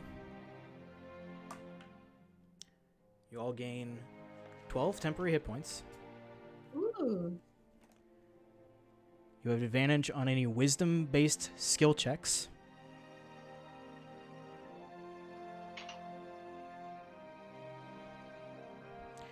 And you, hang on, I forgot, are... Come on. You're immune to fear. Hopefully the next fight doesn't have fear in it.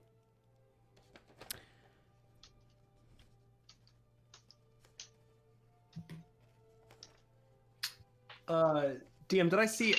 I watched this creature brew this tea, correct? Like we all sat here and watched. Oh, yeah. Do those mushrooms look similar to the bag that I have, just kind of sitting in? You didn't see the particular implements that were used, as it kind of the tea steeper, whatever, carried itself out in an already completed fashion. You get the sense that all of the tea setting and everything else may have happened inside the hut and just worked its way out here. You didn't see exactly what was brewing. Make a perception check, though, as you're just trying to get a sense of the aromas and everything else. Is this after I drank the tea? No, we'll say this is before. Well, okay. 23. Yeah. You know that the tea did strangely have mushrooms in it. It also had other herbal elements that you can't quite place, but you also haven't explored the swamp a whole bunch. You're not certain how this creature conjures these things. Sure. A little bit more time in the swamp, maybe you'll find these items. You can brew your own. Throughout the entire process of tea taking, it just kind of looks at each of you. Its expression remaining excessively stoic. Not even so much as a muscle twitch has happened upon its face. But as you all kind of take this tea, if there's anything you would like to do, otherwise we can move on to the end of this tea time, I'll say. Maslin will ask, how long have you been here? Oh, many seasons. More than 100? me check.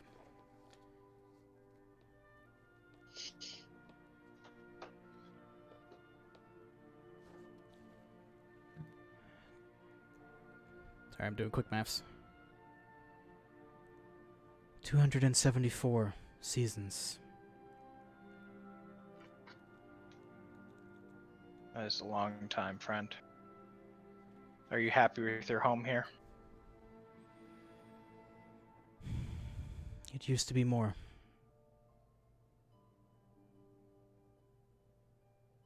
What left?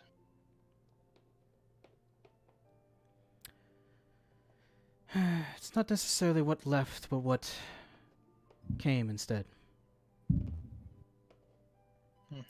Destruction. Also, I totally got that number wrong, by the way.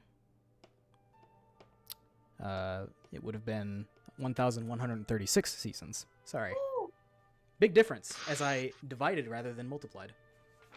It's fine, because if you had just simply said more than 100, my next question would have been more than 1,000, so... That would have been epic.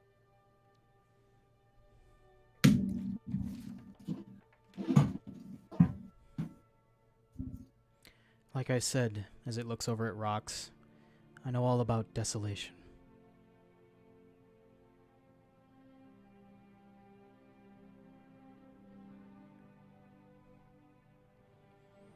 So, unless someone has something else, upon you all taking tea, the creature, almost wordlessly so, stands up, regards the six of you, and then begins to walk away.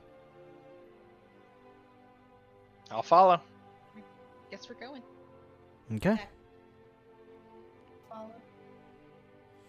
You guys continue to follow, whereas you've kind of got a decent sense of where you've come, this northwesterly direction so far, as you followed the moss. This curves straight back east, as now you are, maybe against your better judgment, heading more or less straight back to the northern Breszi Empire, although a little bit south of it. Nonetheless, as you travel, it's only a good 35 minutes until finally the creature just kind of walks next to a tree and stops.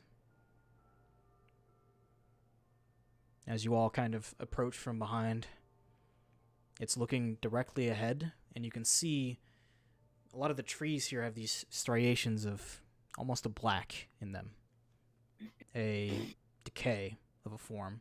You can see bark dying. You can see moss having shriveled up into more than just a fungus. It's an ooze. It's an affront, is all I'm really going to try to describe it as. It is very unnatural looking. Very opposite. Looks extremely opposite of this creature, put it that way. Is this what's come instead of what's left? This is remnants of what was left behind when desolation came.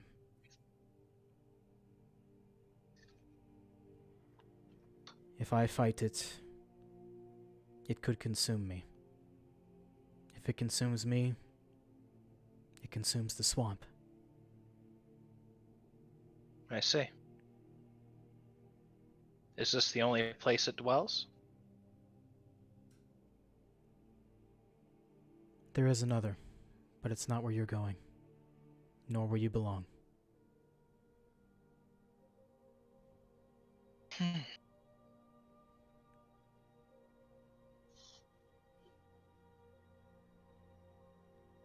guess let's take care of it. Okay. Most of you steeling yourselves for what is evidently going to be a battle up ahead. Just so you know, we're still under the same page that like I just kind of have mage armor on all the time. Yes, we are. Okay. As you guys kind of steel yourselves, start to structure yourselves to establish a marching order, being ready for whatever this disgusting affront to whatever remains in the Qatar Divide exists. Get to it. That's where we're going to end today's session. as we did not get as far as I thought we were going to, but that's okay. Very heavy roleplay today. Apologies for no combat, even though I have stat blocks. But we will simply do it next session, which is... If we did it now, probably stretch... I don't know how long it'd go for, so I'm not going to risk it. Hopefully it goes for a while. Sounds like a big battle then. No, it's just hopefully an interesting one. Has its twists and turns. Oh. Was very RP heavy, which I'm always down for. Should have prepped combat spells. Oof. Ooh, we hate to see it. I have some battlefield control spells, but the highest level spell I have that does damage is, I think, first level. Oh no, I technically have acid arrow because I can't unequip that. Yeah, I don't have. Oh no, I have call lightning. I guess technically. I've done really good. Is all my utility spells are either like ritual cast, except for a couple, and I just have the same loadout always. Yeah, that's what's nice about wizards is they don't have to prepare ritual casted spells. Druids Yeah. do. See, and that's working out pretty nice for me. Like tongues is like the only one looking through. I will say, tongues made that encounter a lot easier, for sure. What? I Or was what like, the we hell never it was? clarified what this thing was. So. What was your question, Liz? Are we allowed to know what he was? Maybe I'll tell you when this is all over.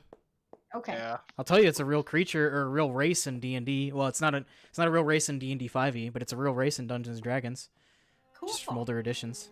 I thought it was a witch. I went through like You 4 guys- or 5 pieces, and I think I'm wrong on all of them.